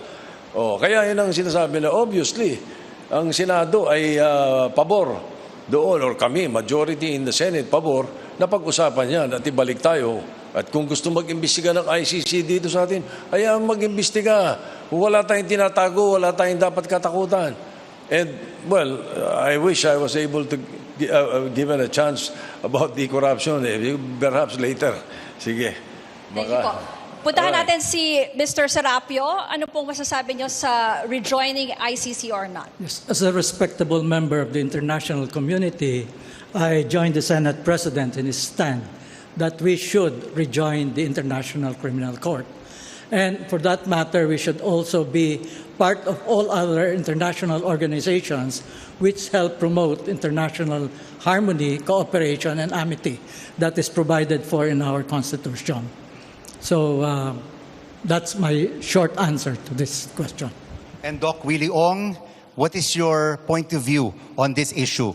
Rejoin or stay out of the International Court? Salamat, Rico. Siyempre, yes tayo. Sasali tayo ulit sa ICC. Pero ang problema talaga natin itong war on drugs, di ba? I think kahit ito sa mga international organizations, yung criminal justice approach, minsan hindi yun ang pinakamaganda pag-solve ng war on drugs. Kailangan natin yung public health approach tulad na sinabi ni Senator Tito Soto. Ang addiction po kasi, may problema po sa prefrontal cortex. Dito sa harap natin, na-addict talaga yung tao. Kung di siya na-addict sa shabu, baka mag-Novain siya o mag-cough syrup siya. So, sakit po siya. So 98% are mga users, 2% lang ang pushers. So kailangan focus natin science-based, kailangan bawasan ng stigma sa mga gumagamit, paparamihin natin yung mga libreng gamot. May gamot na kasi pang-solve o pang-cure sa mga nagiging drug addict. Hindi pwede yung ikukulong, tapos pagbalik, magiging addict sila ulit. At paparamihin yung psychologists, psychiatrists, at ililibre yung mga gamot dito. Sa Maynila, kay Mayor Isko, talagang 97% ay nahuhuli at hindi sila napapatay. Napakinggan po natin yung mga response ng ating mga candidates that they will rejoin. What about cooperation with the ICC? And to what extent will you cooperate with the International Criminal Court? This question is for you, Walden Bello. Well, the short answer is full cooperation, and we will make sure that there's a coordination between our justice system and the ICC, because 27,000 extrajudicial executions directed from Malacanang, President Duterte cannot escape this responsibility. And he should be prosecuted, and I believe he will be prosecuted and brought to a cell in The Hague. And we will support it. Calyode and I will in fact support this. But I would just like to say something. Yung rewriting of history, si Senator Soto, he's rewriting history. Noong kasagsagan ng war on drugs, did he say anything critical of the president? Did he protect Senator Laila de Lima, who was a member of the Senate? No? I mean, he was just supportive during that time when the president was destroying the integrity of the Senate. No? So, Senator Soto, please don't rewrite history. You were an ally of the president until just very recently. Okay? So, let's be frank with our kababayan naman. Huwag tayo magsisinungaling dito. Kaya, mahirap ho yan. Hindi ho ba anti-terror law itinulak nyo? Oh boy, come on. Senate President. I think former Congressman Bello has got his figures all wrong. And then later I want to ask, what do you mean by ally? Because dahil kami magkaibigan, ally na ako. I have preserved the independence of the Senate always. And you can ask the members of the minority and the majority. Ngayon, ito, why do I say he's got it all wrong? Kaya ako open na ang ICC mag-imbestiga rito. From the 2016 up to the present, October 2021, there were 258,000 drug operations. This is on the issue of illegal drugs, drug operations. There were 378,000 arrests. And there were only 6,021 related to these drug operations that died.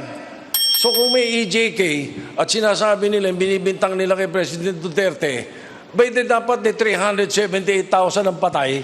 Hindi totoo yun, 21,000. Kung ano pinapadala nilang figures sa ICC, Senate hindi President, totoo yun. your time is up. You have the records speak for itself. Senator Kiko, the question now is to you. Will you cooperate with the ICC, just apart from rejoining? Yes, of course. In fact, we were one of those petitioners who questioned the withdrawal by the President of our membership in the ICC. So unfortunately, the Supreme Court did not share our view that the withdrawal should have been concurred by the Senate. So we will cooperate with the ICC. Yes. But again, a second petition was raised by the Senate President. Pero yung petition namin na kine-question yung pag-withdraw sa ICC ay hindi tinanggap ng Supreme Court. But yes, we will support first the rejoining and we will cooperate. All right. Mr. Bello would like to rebut, but first we will go to Mr. Manny Lopez. I support the war on drugs because I see the implications of our nation becoming a narco state. While on the same premise, I also believe that human rights should be protected. So the President took this lose-lose proposition by the horn and to bring in foreign interference based on their values, based on their perceptions, to actually intervene in Philippine affairs is not a good proposition, not a good idea for the sake of our country and for our people. And so I think while there is a clamor to rejoin the ICC, it has to be timely. And we have to look at this biggest issue that is hounding the Duterte administration in a balanced manner. Balikan po natin si Mr. Bello for your rebuttal, sir. Yes, again, wag ho tayo mag-rewrite ng history, no? Kasi lahat naman, all the key legislative initiatives na itinulak ni President Duterte, who was the biggest backer? It was Mr. Soto. The Anti-Terror Act, the Public Services Act, the Retail Trade Liberalization Act, the Foreign Investment Amendment Act, the Rice Tariffication Act, you name it. He never dissented from any major legislative push by the President. Kaya hindi independent ang kandidatong ito. I mean, wag tayo mag-rewrite ng history. And, by the way, Mr. Soto, you never defended your colleague, Senator De Lima, when she was hauled out of the Senate. I mean, you just begged President Duterte to fall on your knees, and you didn't even oppose it. I did not. Okay. All right. Senate President, you were alluded to by Mr. Bello. Out of respect, this will be the final answer Yes. for this particular issue. Why don't you ask Senator De Lima herself? Because I did not allow her to be arrested in the Senate. That's one thing. Now, all the bills and all the laws that former Congressman Bello mentioned are all for the benefit of the people. Anti-terror law, bakit? Gusto mo ba? Terrorist, kampi tayo sa terrorist. Hahayaan natin sila gano'n na lang. Hindi ba? Yung foreign investments, bakit? Ayaw natin makika-recover ang ekonomiya. Nakasadlak na lang tayo. Baksak na lang. We should allow that. And then, I don't think it's wrong if I'm a friend of the President. As long as the Senate is independent, ang lahat ng pinasa namin sa Senado, kahit na pandemic, I was never absent, never late, kahit na to the detriment of my health, wala akong pakialam because I was doing my job. I only relied on Psalm 91. That's it. Okay. We move on to another topic. As we mentioned, yun na muna yung huli for this one. Yung susunod natin, a study finds that provinces where political dynasties thrive are generally poorer. Because of this, yung mga magkakapamilya po, hindi na nababantayan ng isa't isa, nawawalan ng checks and balances, nandiyan ang impunity, corruption, and even violence. But this year, elections are still dominated by political dynasties. Candidates, we want to know where you stand on this. We'll find out after a short break. This is a CNN Philippines special presentation. The Filipino Votes Vice Presidential Debate 2022.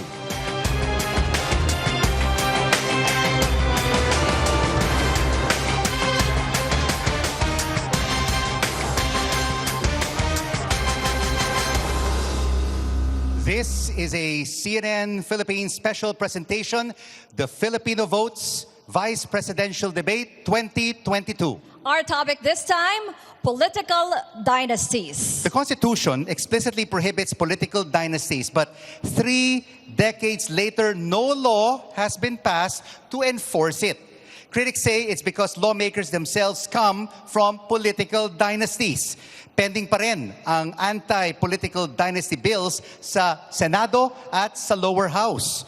What can you do differently as Vice President? As we said, a study finds that provinces where political dynasties thrive are generally poorer. Let's begin with Carlos Serapio. Salamat.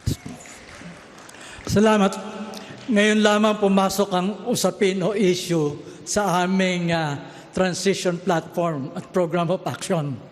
Lahat ng pinag-uusapan kanina nakapasok sa lumang sistema. Kaya nahihirapan din kaming magtaas ng kamay at sumagot dito. Dahil ang banggaan sa ngayon ay sistema na luma at sistemang bago. Sa sistemang luma po, hindi mangyayari na malulutas at matutugunan ang layunin na tigilan ang political dynasty. Wala pong iniwan yan doon sa sinasabi ko na programa hindi pwedeng basahin ng isang sistema na incompatible to. Walang iniwan doon sa telepono na Nokia, hindi siya makakapagpatakbo ka ng Netflix dyan. Dahil ang power base ng operating system is an oligarchic and elitist dynastic power base. So there is incompatibility between the objective of ending political dynasties in the country and the operating system. So ang magagawa po namin ay yung aming sinusulong sa ngayon. Isinusulong namin ang paglalagay ng bagong sistema sa pagtatalaga ng puno bayanihang constitution sapagkat doon hindi kailangan ng enabling legislation. The constitution itself will provide that political dynasty should definitely be not tolerated. Sunod naman po nating maririnig si Dr. Willie Ong. Yes, oo. Bali, ako lang po tumatakbo sa pamilya ko. Wala kaming political dynasty. Pati si Mayor Isko, wala kayong mahanap na mga dumagoso na ibang tumakbo. Actually, syempre, ayaw natin ng political dynasty, di ba? Pero meron namang mga paraan. Masyado kasi tayong strict hindi naman matutuloy din to, hindi rin naman papasa. Pero pwede tayong gumawa ng mga variations. Baka pwede may gap muna, may isang term para at least hindi gamitin yung resources nung nahalal para tulungan yung anak niya, kamag-anak niya.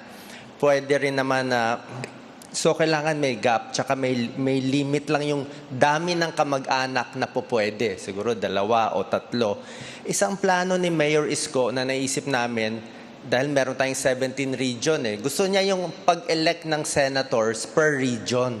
Ito yung isang idea na magkakaroon ng 2 senator per region, so 34 lahat. So makakatulong to sa pag-develop ng mga regions natin. Merong tututok sa mga Muslim Mindanao at iba. At bababa din yung gastos ng mga senador sa pagtakbo. Isa po to ang iniisip natin para maging mas balanse yung Pilipinas, hindi puro Maynila lang po. Salamat. Walden Delio, what are you going to do with the political dynasties? Well, the Marcos dynasty and the Duterte dynasty, we're seeing how they represent really the greatest evil of the political system that we have. Which is why it is very important for our people, if you really want to oppose political dynasties. Here is the two dynasties that they boast. The South and the North now will get together to eat up the Philippines. The task is up to our voters. Do not elect these dynastic cliques coming to power. Make sure that you tell them that you are not going to come to power just to eat up the Philippines between the two of you. So nasa sa voters niyan ngayon. Okay? And that is why we are appealing, don't vote for these dynasts. And I'm really terribly sorry that Mayor Duterte is not here to face the people. She is a coward. Just like Bongbong Marcos is a fucking coward. Open naman po tayo just in case gustong magpadala ng response ni Mayor Sara Duterte. Oh, I would love to debate her. Wow! Moving on, still in politics, ito po para kay SP Soto. Surveys show former Senator Bongbong Marcos is leading by a wide margin. Our question is two-pronged. What if both of you win? What would a Marcos Soto administration look like? And how do you plan on working with the former senator? I have not given it a thought. In my sphere, we are working on the presidency of Senator Lacson. So hindi ko naiisip yun. Basta sa akin, kung sakasakaling kami ay pala rin, binigyan kami ng pagkakataon, I will use my experience and my competence in facing and addressing issues of national concerns. After 30 years, palagay ko naman ay nakahanda ako dito. So ganun ang aking thinking. So wala akong iniisip na kung iba ang mananalo at this point. And if Mayor Sara Duterte was here, we would also have asked her a similar question. If VP Robredo wins, what would a Robredo-Duterte administration look like? And how does she plan to work with Leni Robredo? And if Mayor Duterte would like to answer the question, of course, later on, she is welcome to do so on CNN Philippines. At nandito naman yung running mate ni Vice President Leni Robredo. So si Senator Kiko, we have the same question for you. What would a Marcos Pangilinan administration look like? And ano ang plano nyo para makatrabaho ang dating senador? Well, kaya ang hiling natin sa ating mga botante ay suportahan yung Leni Kiko tandem para hindi magulo. Para nagkakaisa ang presidente at vice-presidente, yan ang pinakamainam para sa tapat na gobyerno. No? At iaangat natin nga ang lahat. So yun ang ating pakay. Ngayon, having said that, magtatrabaho tayo para sa mga magsasaka at mangingisda at food security, anuman ang maging resulta ng halalan kung tayo ipalari. And Rizalito David would also like to have his statement because there's various combinations, no? What if it's a Rizalito David or a Bongbong Marcos or Leni Robredo presidency? How are you planning to cooperate with them, Mr. David? I think malinaw naman yung aking advocacy. No? Kung sino man ang uupong Pangulo, i-offer ko yung aking sarili para tumulong. Subalit kung ayaw naman niya, itutuloy ko pa rin yung advocacy ko outside of the government. Yun lang naman ang pwede nating gawin. Ano? Kapag nagsalita na ang taong bayan, kung si Bongbong Marcos ang mananalo, which is very sad, no? Wala na tayong magagawa doon. Babantayan na lang natin kung ano ang gagawin niya. Kapag siya'y ng abuso, gagamitin natin yung Office of the Vice President para siya ay, kumbagay, labanan doon sa kanyang pang-aabuso. Our next question goes to Carlos Serapio. The 2022 budget of the Office of the Vice President is over 700 million pesos, and that is 21% lower than last year. How do you plan to spend that amount as Vice President?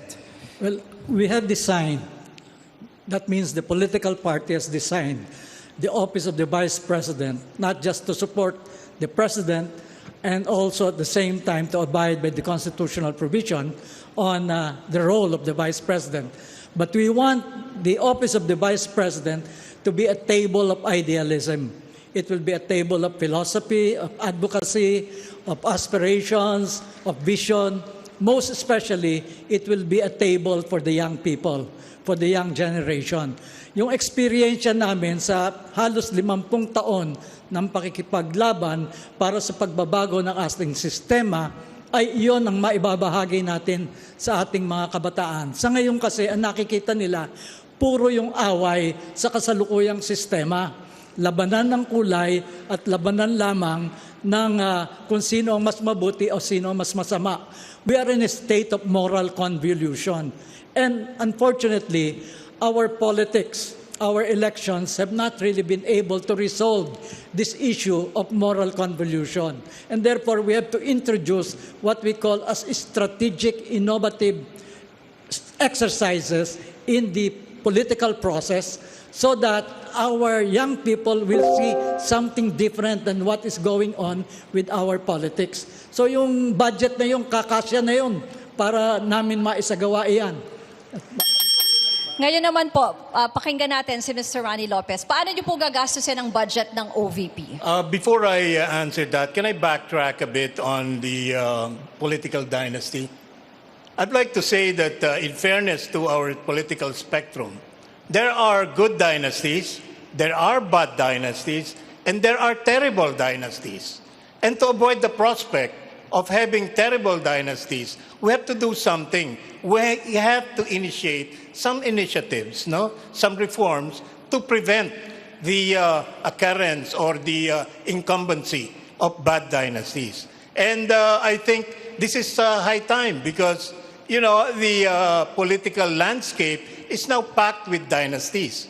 And if the country is being uplifted as a result of this leadership spectrum of having more dynasties, then so be it, if that's good for the country. But apparently, we are lagging behind as a country and as a people. And so therefore, we propose, under the Labour Party, a structural and political reform agenda that will empower the people once more. And this is through a people's initiative, a functional people's initiative with a prescribed implementation guidelines that could enable ordinary citizens to legislate, to amend laws, or rescind laws.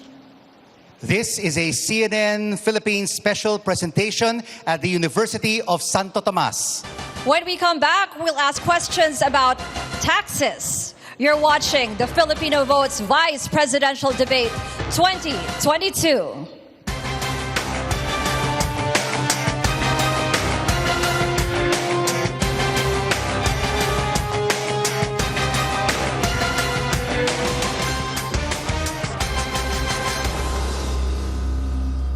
We are live at the University of Santo Tomas Quadricentennial Pavilion, and you are watching a CNN Philippines special presentation, the Filipino Votes Vice Presidential Debate 2022. We have seen 7 out of 9 candidates who are seeking the second highest office of the land, and they are answering your questions. I'm Rico Hizon. And I'm Ruth Cabal, and we want to thank everyone who sent their questions to us through our social media pages. Ang daming nagtutweet at nagtatrending nga tayo. Also, may mga lumapit din sa ating mga reporters and even our stringers from the provinces who sent in their questions. Our next topic is about taxes. It's a specific question for Walden Bello. In an interview with CNN Philippines, you said that the country's billionaires should pay more taxes to generate more funds for the poor. We'd like to know more about these additional taxes to the rich that you are talking about, and how exactly, Mr. Bello, will these funds be allocated to the poor? Well, we propose, Calyode and I, my presidential candidate, we propose that we would tax the top 250 to 500 billionaires in this country to 1 to 3% of their wealth, which means income, land, etc., etc. Now, this will yield about 1 trillion pesos, which would come to about 25% of the budget and more. Okay? Now, this is quite small. Okay? If you look at taxation rates in other countries, they go on the top levels, 20, 30, 35% in the US, something like around 39% in Germany. So our rich have no cause to complain. So this is going to be made as transfer payments to social services. Is this going to be possible? Of course, it is possible. One, it is very small part of their income. Okay. Two is that there are, in fact, many people among the rich in this country at this point, especially the younger rich, who are saying that we really need to be socially responsible. And then three is even Joey Salceda has said, that the rich now have to pay because they benefited from the pandemic. So this is a very sound thing. Itutuloy natin ng issue dito sa buwis, and Senator Soto, you and your running mate, Senator Ping Lacson, have criticized the Finance Department's proposal for new taxes to manage government debt. Sabi po ninyo, ayusin ang pagkolekta ng buwis. How will you resolve the collection of taxes? Digitalization. That is the answer, number one answer at the Bureau of Customs. We have given them the funds for it already, hindi kinukumpleto. Bakit? They want human intervention. Once we remove human intervention, we remove corruption, and we improve the collection of taxes. Ganun mismo, kahit sa BIR, kailangan improve natin collection of taxes. Hindi pa pwedeng dagdag ng tax. Nagbawas nga kami. We passed in the CREATE law that yung lahat ng below 250,000 a year ang kinikita, hindi dapat magbayad ng income tax. Pinasa din namin yun.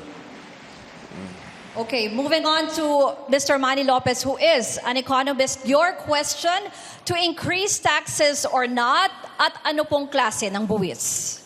I think the fiscal side of governance in this country has to improve. And there is a lot of room for improvement. First and foremost, the collection of taxes should be more efficient.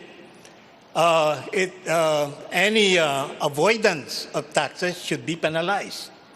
And e-governance, as the good Senate President has mentioned, is a part of our legislative and executive agenda to improve efficiency in tax collection. On the same premise, on the other side of the coin, is to make best use of our taxes.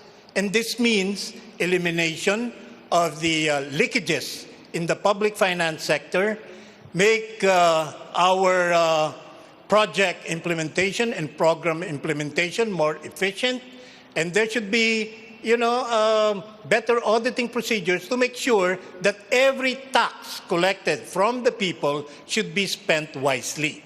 So it's an overall picture, and the Public Finance Reform Management Act, which remains to be implemented up to this time, has not been implemented. And given the mandate to assume a more responsible position in this republic, we will make sure that our taxation system, our fiscal policy, will be improved dramatically. Thank you. And since we are on the topic of tax collection, the Bureau of Internal Revenue, or BIR, has been identified by the Anti-Corruption Task Force as one of the graft-prone agencies. Once upon a time, there was even a proposal to abolish the Bureau. Former President and Vice President turned lawmaker Gloria Macapagal Arroyo proposed in 2017 to replace the BIR with a National Revenue Authority. Ang sinabi niya, there is a need to address growing taxpayer dissatisfaction and the increasing perception of systemic corruption in the BIR. Our question is, as Vice President, how will you help end the systemic corruption in the BIR? Senator Pangilinan, you have 90 seconds. Well, again, I will go back to, you have to punish swiftly the guilty. Hindi pa pwedeng hindi pinaparusahan ang mga nagkakasala. Ang nangyayari kasi, Pag ikaw ay magnakaw nga ng mas marami, mas meron kang abogado, makakalusot ka dahil mabagal ang sistema ng katarungan. In the long run, you have to modernize your judiciary. You cannot have a modern judiciary with a third world budget. So we really have to increase support for our judiciary. Dagdagan pa ang benefits ng mga huwes, mga prosecutor, ng mga court staff para maging efficient. Increase the budget. If we can double it, why not? And in exchange, dapat mabilis ang paglilitis. Ngayon kasi 6 na taon ang average na paglilitis eh. Dapat yan mabawasan sa 3 o 2 taon na lamang. Dahil pag mas marami ang napaparusahan sa mabalis na paraan, talagang magkakaroon ng takot at respeto sa ating mga batas. So that's how you address corruption and that's how you address itong misfeasance or pang-aabuso sa pwesto. Hindi lang ng BIR at iba pang mga ahensya. Balikan ko rin lang, between imposing more taxes and having a more efficient system of collection, we should prioritize the latter. Dahil hindi nakokolekta. 700 billion pesos a year, sabi ng COA, ang nawawala sa corruption. Siyempre, ang pakiramdam ng taxpayer, ibinabayad ko sa inyo, ninanakaw lang ninyo. So kinakailangan talaga ng mabilis na paglilitis at parusa ng corruption issues. So, Senator Pangilinan, paano natin pwedeng iksian ang paglilitis? Alam natin dito ang hustisya sa Pilipinas matagal sa mga korte. Unang-una, fill up all the vacancies in our court system. There are about 25% of our courts walang judge, kaya mabagal. To add more courts para yung dami ng kaso ay hindi na overloaded ang court system natin. And of course, hire more judges, give them more support, and then convene the JELAC, which is the Judiciary Executive Legislative Advisory Council. The Senate President, the Speaker of the House, the Chief Justice, and the President of the country sits in the JELAC. It has been convened twice in 2008. It should be convened when the next administration comes in. And we talk about budgetary support. We talk about magkano pa ang kailangan para talagang marami na ang ating courts para mabawasan o bumilis ang paglilitis. Pagka masyadong maraming kaso, isang judge, mabagal talaga. Pag mas marami ang korte, mas marami ang judges, mas mabilis ang desisyon. At magiging 2 years na lang yan. Balikan natin yung original na tanong kay Dr. Willie Ong. Ano po ang gagawin nyo para labanan ang systemic corruption sa BIR? Yes, talaga mahirap talaga magbayad ng tax dito sa atin eh. Minsan gusto mo na magbayad ng tunay, ayaw pa rin nila tanggapin, kailangan may lagay. Tama naman po sinabi ni Senator Tito Soto, kailangan i-computerize. Alisin yung usap ng tao sa tao, dyan makukuha yung corruption. Pwede natin i-simplify yung pagbayad ng tax. Isa pa, pwede natin i-broaden, paramihin yung nagbabayad ng tax. Ayon sa pag-aaral, parang 19% lang ang nagbabayad eh. Kaya nahihirapan yung 19%. Kung mas marami ang magbabayad, mas magaan ito. At i-encourage natin yung mga tao na magbayad. Kasi yung buwis na binabayad nyo, yan ang pang sweldo sa teacher, di ba? Para proud tayo na magbayad. Pwede rin ayusin yung BIR eh. May concept na i-retire mo, tapos i-rehire mo yung iba. Pwede natin gawin to para malinis yung mga bad apples. Tuloy-tuloy din yung tulong natin sa MSME. Dagdag ko lang sa ibang bansa, meron silang philanthropy mindset eh. Meron silang Bill Gates, Warren Buffett, ang laking pera binibigay, long-term tulong sa Amerika. Sa atin, yung mayayaman natin, parang walang philanthropy mindset eh. Pero kulang tayo dyan. Kung yung mga mayayaman sa Pilipinas, gagawa ng long-term projects para ma-alleviate, matulungan tayong mga mahihirap. Salamat po. Walden Bello, your response. Well, I think that, let's be honest, no? Alam naman natin tax breaks na binibigay ng ating executive as well as the Senate and the House, no? Yung napakalaking tax break, yan yung create law. Binabaan yung corporate income tax from 30% to 20%. And for foreign businesses, from 30 to 25%. Ang laki, trilyon na nawala sa atin yan. Ang tagal na ng agenda nila. Even before pandemic, Pero ginamit tayo. They used the pandemic to get what they wanted. So, Senator Soto, Senator Pangilinan, pareho kayo nagboto sa CREATE Act that gave big tax breaks. So what are you saying, that you are not guilty of this process? Tama na yan, kalokohan na yan. Senator Soto. When we pass laws, it's the Congress that pass. Bakit pinag-iinitan mo kami dalawa? Senator Soto. Well, I don't think we should, huwag na natin patulan yung mga ganong style. May I first? Kiko. Yes. Kiko.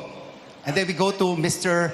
Manny Lopez. Yes. Again, the issue of taxation is really a very sticky issue, no?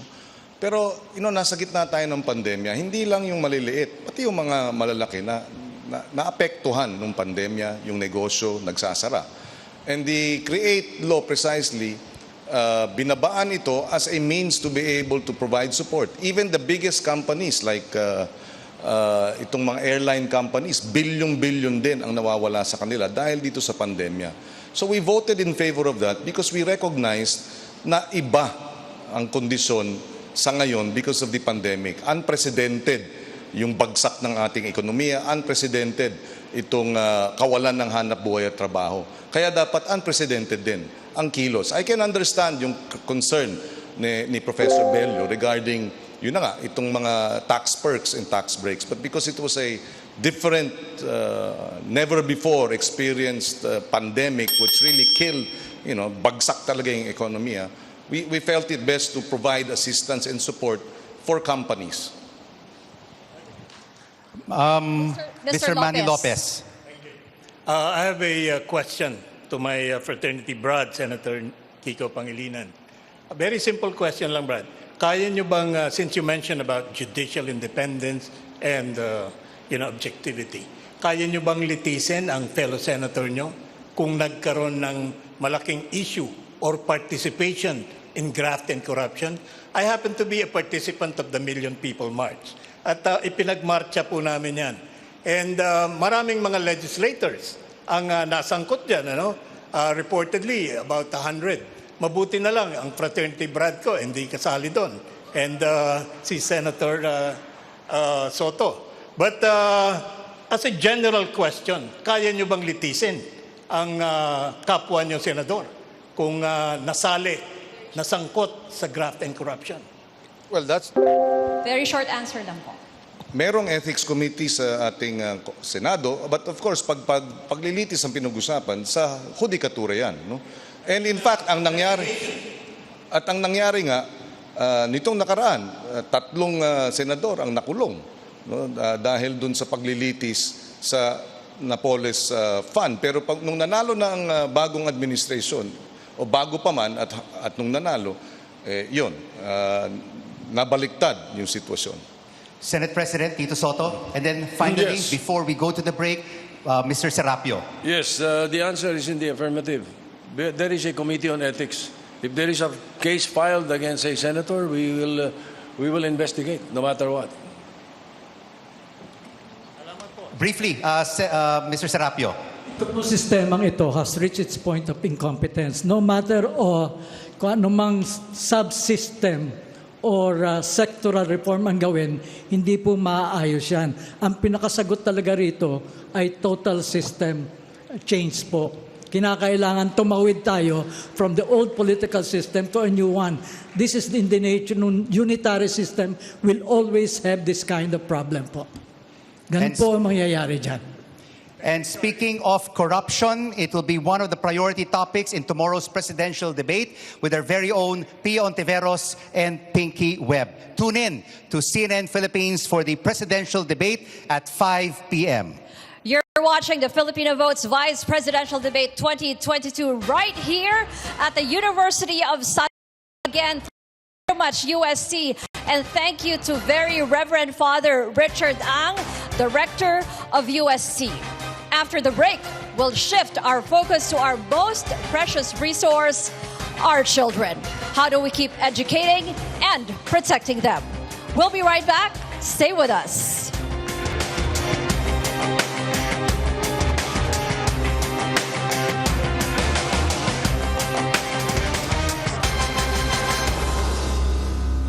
This is a CNN Philippines special presentation, the Filipino Votes Vice Presidential Debate 2022, right here at the University of Santo Tomas. I'm Ruth Cabal. And here with us on stage are 7 out of the 9 vice presidential candidates. I'm Rico Hizon. The UNICEF reported that since the pandemic was declared, we have seen an increase in children who have been left hungry, isolated, abused, and anxious.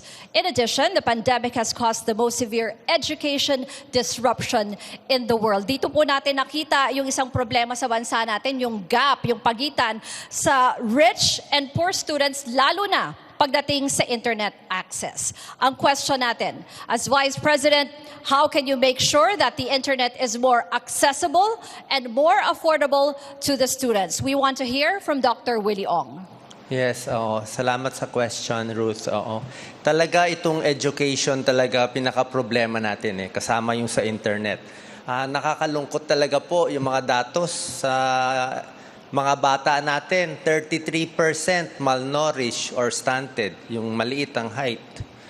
Dati ang data, 50% may bulati sa tiyan. Paano mag-aaral kung anemic? 10,000 na bata namamatay bawat taon sa diarrhea. Maruming tubig, walang pang ospital. Kaya yung access sa internet, may plano kami ni Mayor Isko dyan sa fiber optic na gagawin niya. Pagdating sa school, ano problema natin? Bullying. Nako, sa Twitter natin ngayon, baka marami na nag-away. Philippines, 45% ang bullying. Sa ibang bansa, 8% lang. Kaya kita nyo naman internet natin. Isa pa, ito medyo hindi alam ito ng kababayan natin. 31% lang ang growth mindset sa Pilipino. Isabihin, yung isip niya, kaya niya maging mataas. Yung kaya mangarap, mababa tayo doon. Budget sa education, itataas natin. Sweldo ng teachers, grade 11 lang. Sa Maynila, ang dami tinayo ni Mayor Isko. Hospital, libreng tablet sa students, 20 gigs, 1,000 kada buwan binibigay. Mental health, linya ko po yan. Talagang tututukan ko yan kasi walang libre dito sa Pilipinas. Mahal pag nagkasakit sa depression, bipolar at iba pa. Senate President Tito Soto, your views on more accessibility and affordability of the internet to students. There is much to be desired in sa kilos ng Executive Department pagdating dito. Because nung tinatalakay namin yung budget para sa 2022, ang DICT nangangailangan ng mga 18 billion para sa improvement ng broadband. At para maisaayos nationwide at libre para sa ating mga kababayan. Ang napasa at ang pinayagan ng DBM, 800,000 18 billion yung kailangan 800,000 Tinanong ko nga Senator Honasan, I know this because Senator Lacson is the one handling the budget of the DICT. And then tinanong namin Senator Honasan, ano magagawa niyo ng 800,000? Wala daw. Yun ang isang problema. Now, as far as the educational freedom of the institutions are concerned, I am all for it. Meron lang akong gusto idagdag sa educational system natin. Dapat yung grade 5, grade 6, grade 7, meron drug abuse resistance education program. Pagtungtong nila ng 13 years old, alam na nila, masama yung droga, masisira ang buhay ko dyan, masisira ang pamilya ko, masisira ang kinabukasan ko. Ganun dapat yan We will be saving more than 50% of these young boys na sila ay malulung dyan. Kung nandun na kaagad yung drug abuse resistance education program natin. May we hear from Senator Kiko Pangilinan? Yung Robredo-Pangilinan tandem ay mayroong plano para sa edukasyon. Immediately, pag-upo, yung 90 billion, isang gadget bawat estudyante. Isa yan, para talagang mabigyan ng sapat na suporta.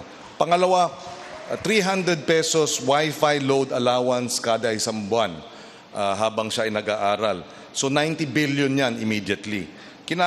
Pero ang matinding problema din na dapat tugunan ay yung malnutrition ng ating mga anak. Paano ka mag-aaral ng maayos kung kumakalamang sikmura mo? Sabi nga, 95 young people are dying every day, our children, because of malnutrition. At yun ang ating kinakailangan gawin. Because we are food insecure. Yung stunting. Bakit stunting? Bakit maliliit? Bakit hindi lumalaki? Kulang ang nutrisyon. Kulang ang timbang. Kulang ang tangkad.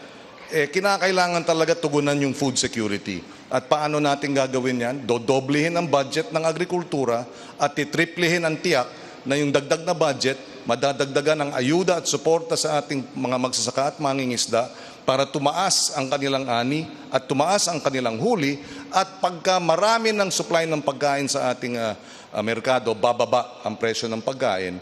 Yun nga, hello pagkain, goodbye gutom. And this is a question for Mr. Serapio. UNICEF has also found that the Philippines is the epicenter of the live stream sexual abuse trade. Research found a 265% spike in online sexual abuses between March and May 2020. As Vice President, we want to know what difference can you make to protect our children against online abuse? Mr. Serapio, of 90 seconds. Ang magagawa po natin dyan ay paggamit din po ulit ng teknolohiya para iyan ay ating ma-monitor ng mabuti. Ngayon po, gusto ko rin lamang pong sabihin, dahil ang pinag-uusapan lagi nga ay yung mga bilyon-bilyon na i-appropriate natin. Meron po bang na-allocate na pondo para sa ganitong mga programa? Kung wala po, kinakailangan pag-isipan kung saan kukunin yan doon sa mga ibinigay na pondo. Dahil ang bawat programa, kailangan ng pondo. At ang lahat ng papasok na bagong manunungkulan sa susunod na administrasyon, ang kanilang gagamitin ay yun na pondo na sa General Appropriations Act o na budget na. Kaya po, doon sa tanong ulit, kakailanganin po talaga niyan ng teknolohiya para na sa ganon ma-monitor ng gusto itong nangyayari po ng mga yan. Meron po niyan na ganyan technology kaagad. Napakabilis pong makita niyan. Criminals also took advantage of the growing number of Filipinos doing financial transactions online. The Credit Card Association of the Philippines said credit card fraud surged by 21% since the pandemic started in 2020. Tighter regulations on SIM card registration is now one step away from becoming a law. This question is for Rizalito David. How will you crack down on criminals, cyber criminals, and safeguard the people's personal information? Mr. David. Well, the law is already in place. It just have to be implemented properly. Why do you think it's not being implemented properly? Perhaps there's yung kakulangan nga ng political will and yung desire natin to really help out, no? Yung ating kapwa para maiwasan yung mga ganyang bagay.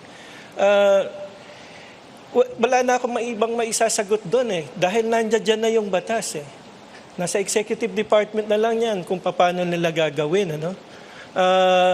I don't know if some of them are even involved in these things. That's why nakakalusot. No? Ang dali lang naman yan even yung cyber sex, no? Kontrolado natin yung mga ISPs. Bakit hindi yun minomonitor maigi ng ating gobyerno? Lahat naman dadaan sa ISPs, di ba? So bakit nangyayari pa rin ito, no? So posibleng merong kontsabahan dahil malaking pera ang involved diyan. Paminsan-minsan naguhulihan, pero on the whole pera yung pinag-uusapan, corruption pa rin yung pinupuntahan nitong question na ito, no? And Manny Lopez, your views on cyber criminality and safeguarding people's personal information. Yes, being a technology management professional for several decades, I think a real problem is competence, technical competence. Our implementers, our policymakers are not really keen or properly equipped on the matter of technologies and management. To cite you one very concrete example, right in DICT, I concur with the observations of the industry that we need better leadership, more technically equipped, and really experienced on the area of technology management. But unfortunately, this is not the case.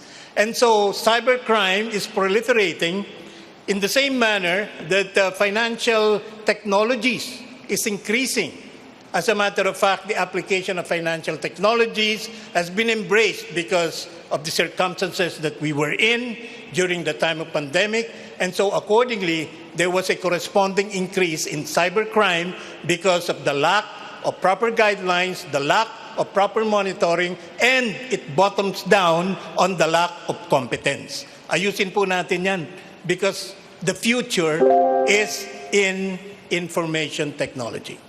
Ayan, Rico, ang dami na nating narinig from our vice presidential candidates. And we have one final question after the break. This is a CNN Philippines special presentation, the Filipino Votes Vice Presidential Debate 2022, right here at the University of Santo Tomas. Stay with us.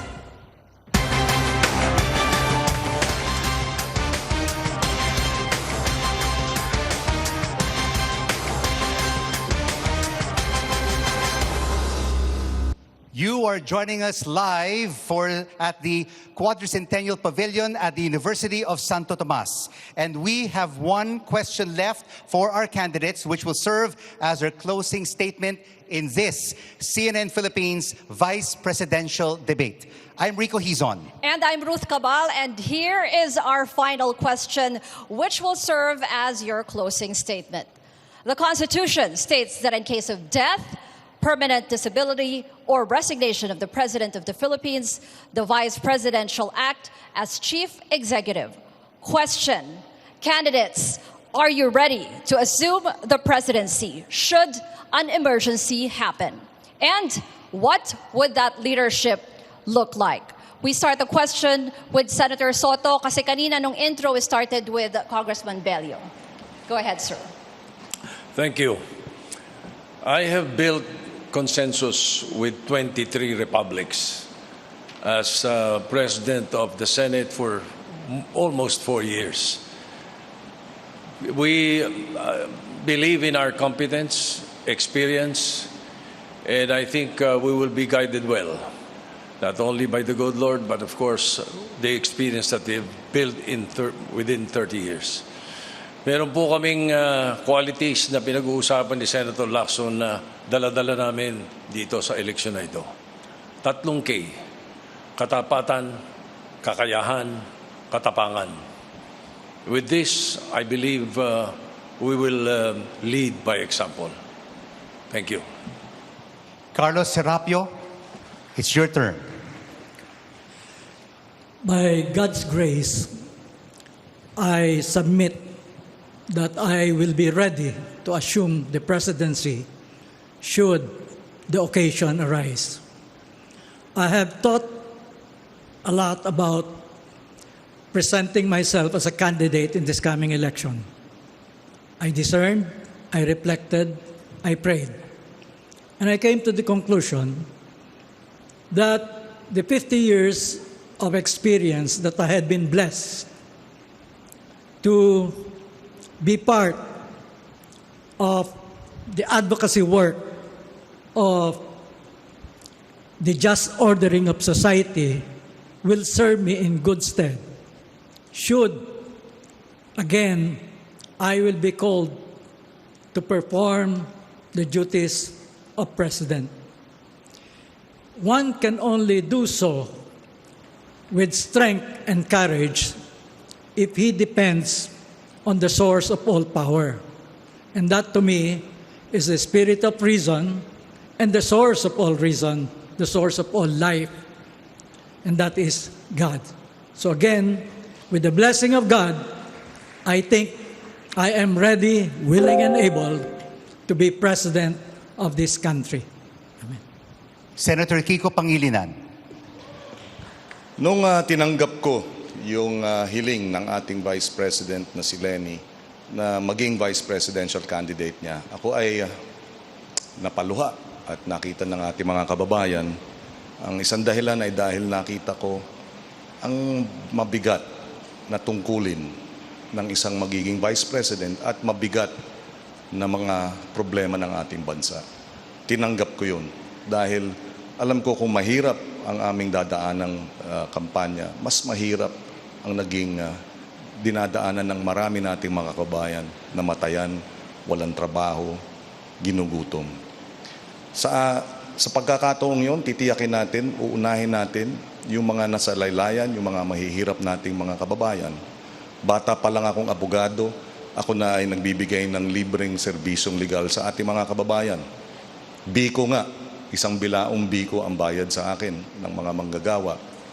Hanggang sa ngayon, mga magsasaka at mangingisda ang ating ipinaglalaban dahil sila ang kapos. Hindi makatarungan na kung sino pa ang nagpapakain sa atin, sila ang gutom. Hindi katanggap-tanggap na ang isang tatang Meg na nakilala ko, 87 years old, nagsasaka pa, baon pa sa utang.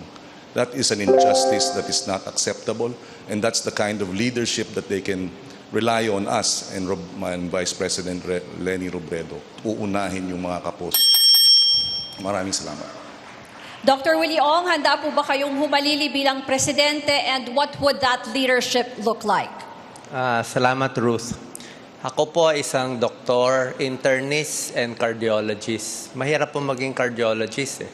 Kami ang tumitingin sa code blue. Pag may namatay, pag may nagluko yung puso ng pasyente, we have to decide in 10 seconds, ito ba ang gamot? Ito, isang pagkakamali ko, pwede siyang mabuhay o mamatay. Yun stressful, pero sanay ako sa ganon. Dito sa gobyerno, marami kang advisor, pwede ka pa maghintay ng 1 linggo bago mag-decide. So tuloy-tuloy yung polisiya na plano ng aming program ni Mayor Isko. Meron kaming bilis kilos, 10-point program. Madalas for the past 4 months, ito po yung ginagawa namin. So tutuloy lang po natin to. Ako po ay isang doktor, 27 years. Libre ang serbisyo sa ating kababayan. Alam niyo, wala akong kaaway dito. Pwede naman tumakbo sa politika, walang kaaway. At sabihin ko na lang po, wala pa akong campaign funds. Hindi ako tumatanggap sa kahit sinong negosyante. Kung tsatsamba tayo maging presidente, di makaka-decide ako ng napakaganda. Kung ano yung mga decision nyo sa West Philippine Sea, sa mining, yun ang magiging decision ko. Kasi walang humahawak sa akin. Kaya ko tumakbo, Facebook lang, at sa tulong at pagmamahal ninyo. Dito ako magsaserve kung saan nyo po kayo ilalagay. Maraming salamat po. Mahal na mahal ko po kayo. God bless po sa ating lahat. Next, we have Mr. Manny Lopez. Ako lang po ang kandidato para Vice Presidente na walang ka-official tandem na presidente. But I will fully commit to support the best, most qualified, and committed presidential candidate who will serve the interest and welfare of our people. I was tasked by the Labour Party leadership to seek the vice presidency in our collective effort to help rebuild the economy, address this unprecedented crisis, come up with proper solutions that will effect real change and reform, build a strong, just, and a progressive nation to help make lives better for our long-suffering people. Ako po bilang isang ekonomista at management professional, we came up with a 10-point socio-economic development and political reform agenda to help uplift the lives of our people. And bilang vice presidential candidate ng Labour Party, ako po ay handa na maglingkod sa ating sambayanan upang maitawid natin itong ating mga suliranin na haharapin sa mga darating na panahon. Salamat po. Rizalito David, are you ready to assume the presidency should an emergency happen, and what would that leadership look like? We are destined to greatness. Yan po ang pangarap ng Diyos para sa atin, subalit hindi nangyayari dahil may mga tao na pinipigilan na mangyari ang mga bagay na yan. Ako po ay pinanganak sa Tondo, doon lumaki, nag-aral sa pamantasan ng Pilipinas sa Los Baños. Nagtrabaho po ako na matagal sa Senado. Kasabayan ko pa nga po itong dalawa sa ating mga senador. Ang diferensya, hindi ako senador, sila senador, ako staff, pero mas marami kaming ginagawa. Yung preparasyon ko po ay narariyan. No? Hinihintay lang po ang pagkakataon. Kung yan po ay babagsak sa akin, tatanggapin ko po ng buong lugod at isasagawa ang mga bagay na dapat gawin para sa ating bayan. Katulad ng aking nasabi, we are destined to greatness. And we only need leaders to do this for us. Well, together with the people and share this vision. Kailangan natin ng malinaw na direksyon. At ano ba ang vision ng leader na yon? Malinaw na po sa akin yan, naisulat ko na po yan doon sa aking tinatawag na rebuild. At pinakita ko pa nga po kanina doon sa mga staff ng CNN kung ano itong sinulat ko na ito. Ako po'y nakahanda para sa ganyang pagkakataon. Marami pong salamat. Walden Bello. Thank you very much, and thank you very much to CNN for this opportunity. Yes, I'll be ready to assume, but I really wanted to air some of my problems. You know, Sara Duterte is not here. They were watching us, you know, fighting one another. And she was not here to reveal her program because she has no program for the people. All she has is this mandatory military bill that would add 2 more years sa ating mga kababayan. 18-year-olds, they're trying to get out. No? I mean, we need Sara Duterte and Marcos to come and reveal themselves to the people. No? And that is why I don't like dumping on Senator Soto or Senator Pangilinan. No? I mean, really, you know, I think the main problem that we face is the Marcos-Duterte tandem. No? And I think that they just spat on the face of the Filipino people, telling them, you're not worth my giving you our programs because they have fucking no programs. Okay? So, let me just end with that. You know, if I don't care what a number of people say, but I feel very strongly about the absence of these 2 idiots in this event. Thank you, CNN. Candidates, we would like to thank you for your very generous time and for revealing to the Filipino people, sa buong sambayanan, ang inyong plataforma at programa kung kayo ang magiging vice-presidente ng Pilipinas. And after any debate, people often ask, who won? Who stood out? And who is the most qualified? So tell us what you think via the CNN Philippines digital platforms. At marami na nga tayong reactions ngayon sa Twitter and Facebook. So to our audience, keep them coming. We want to hear from you. Alam mo, Rico, kasi yung mga ganitong debate, magandang pagkakataon talaga ito para makilala ang ating mga kandidato at marinig silang lahat. And again, we want to thank our candidates. And gusto rin natin pasalamatan ang ating virtual audience who joined us for this Vice Presidential Debate 2022. And of course, thank you very much to our host, the University of Santo Tomas. Maraming salamat po. Let's call in our candidates in alphabetical order. Former Akbayan Party List Representative Walden Bello. Please join us.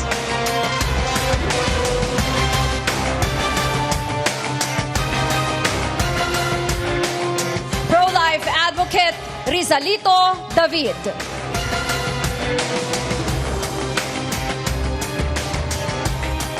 Economist Manny S.D. Lopez.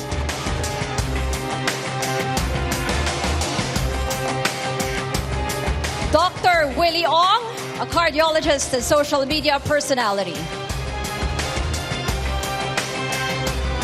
Senator Francis Kiko Pangilinan.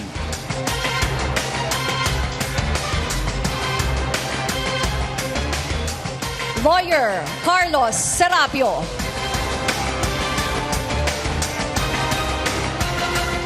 And Senate President Tito Soto.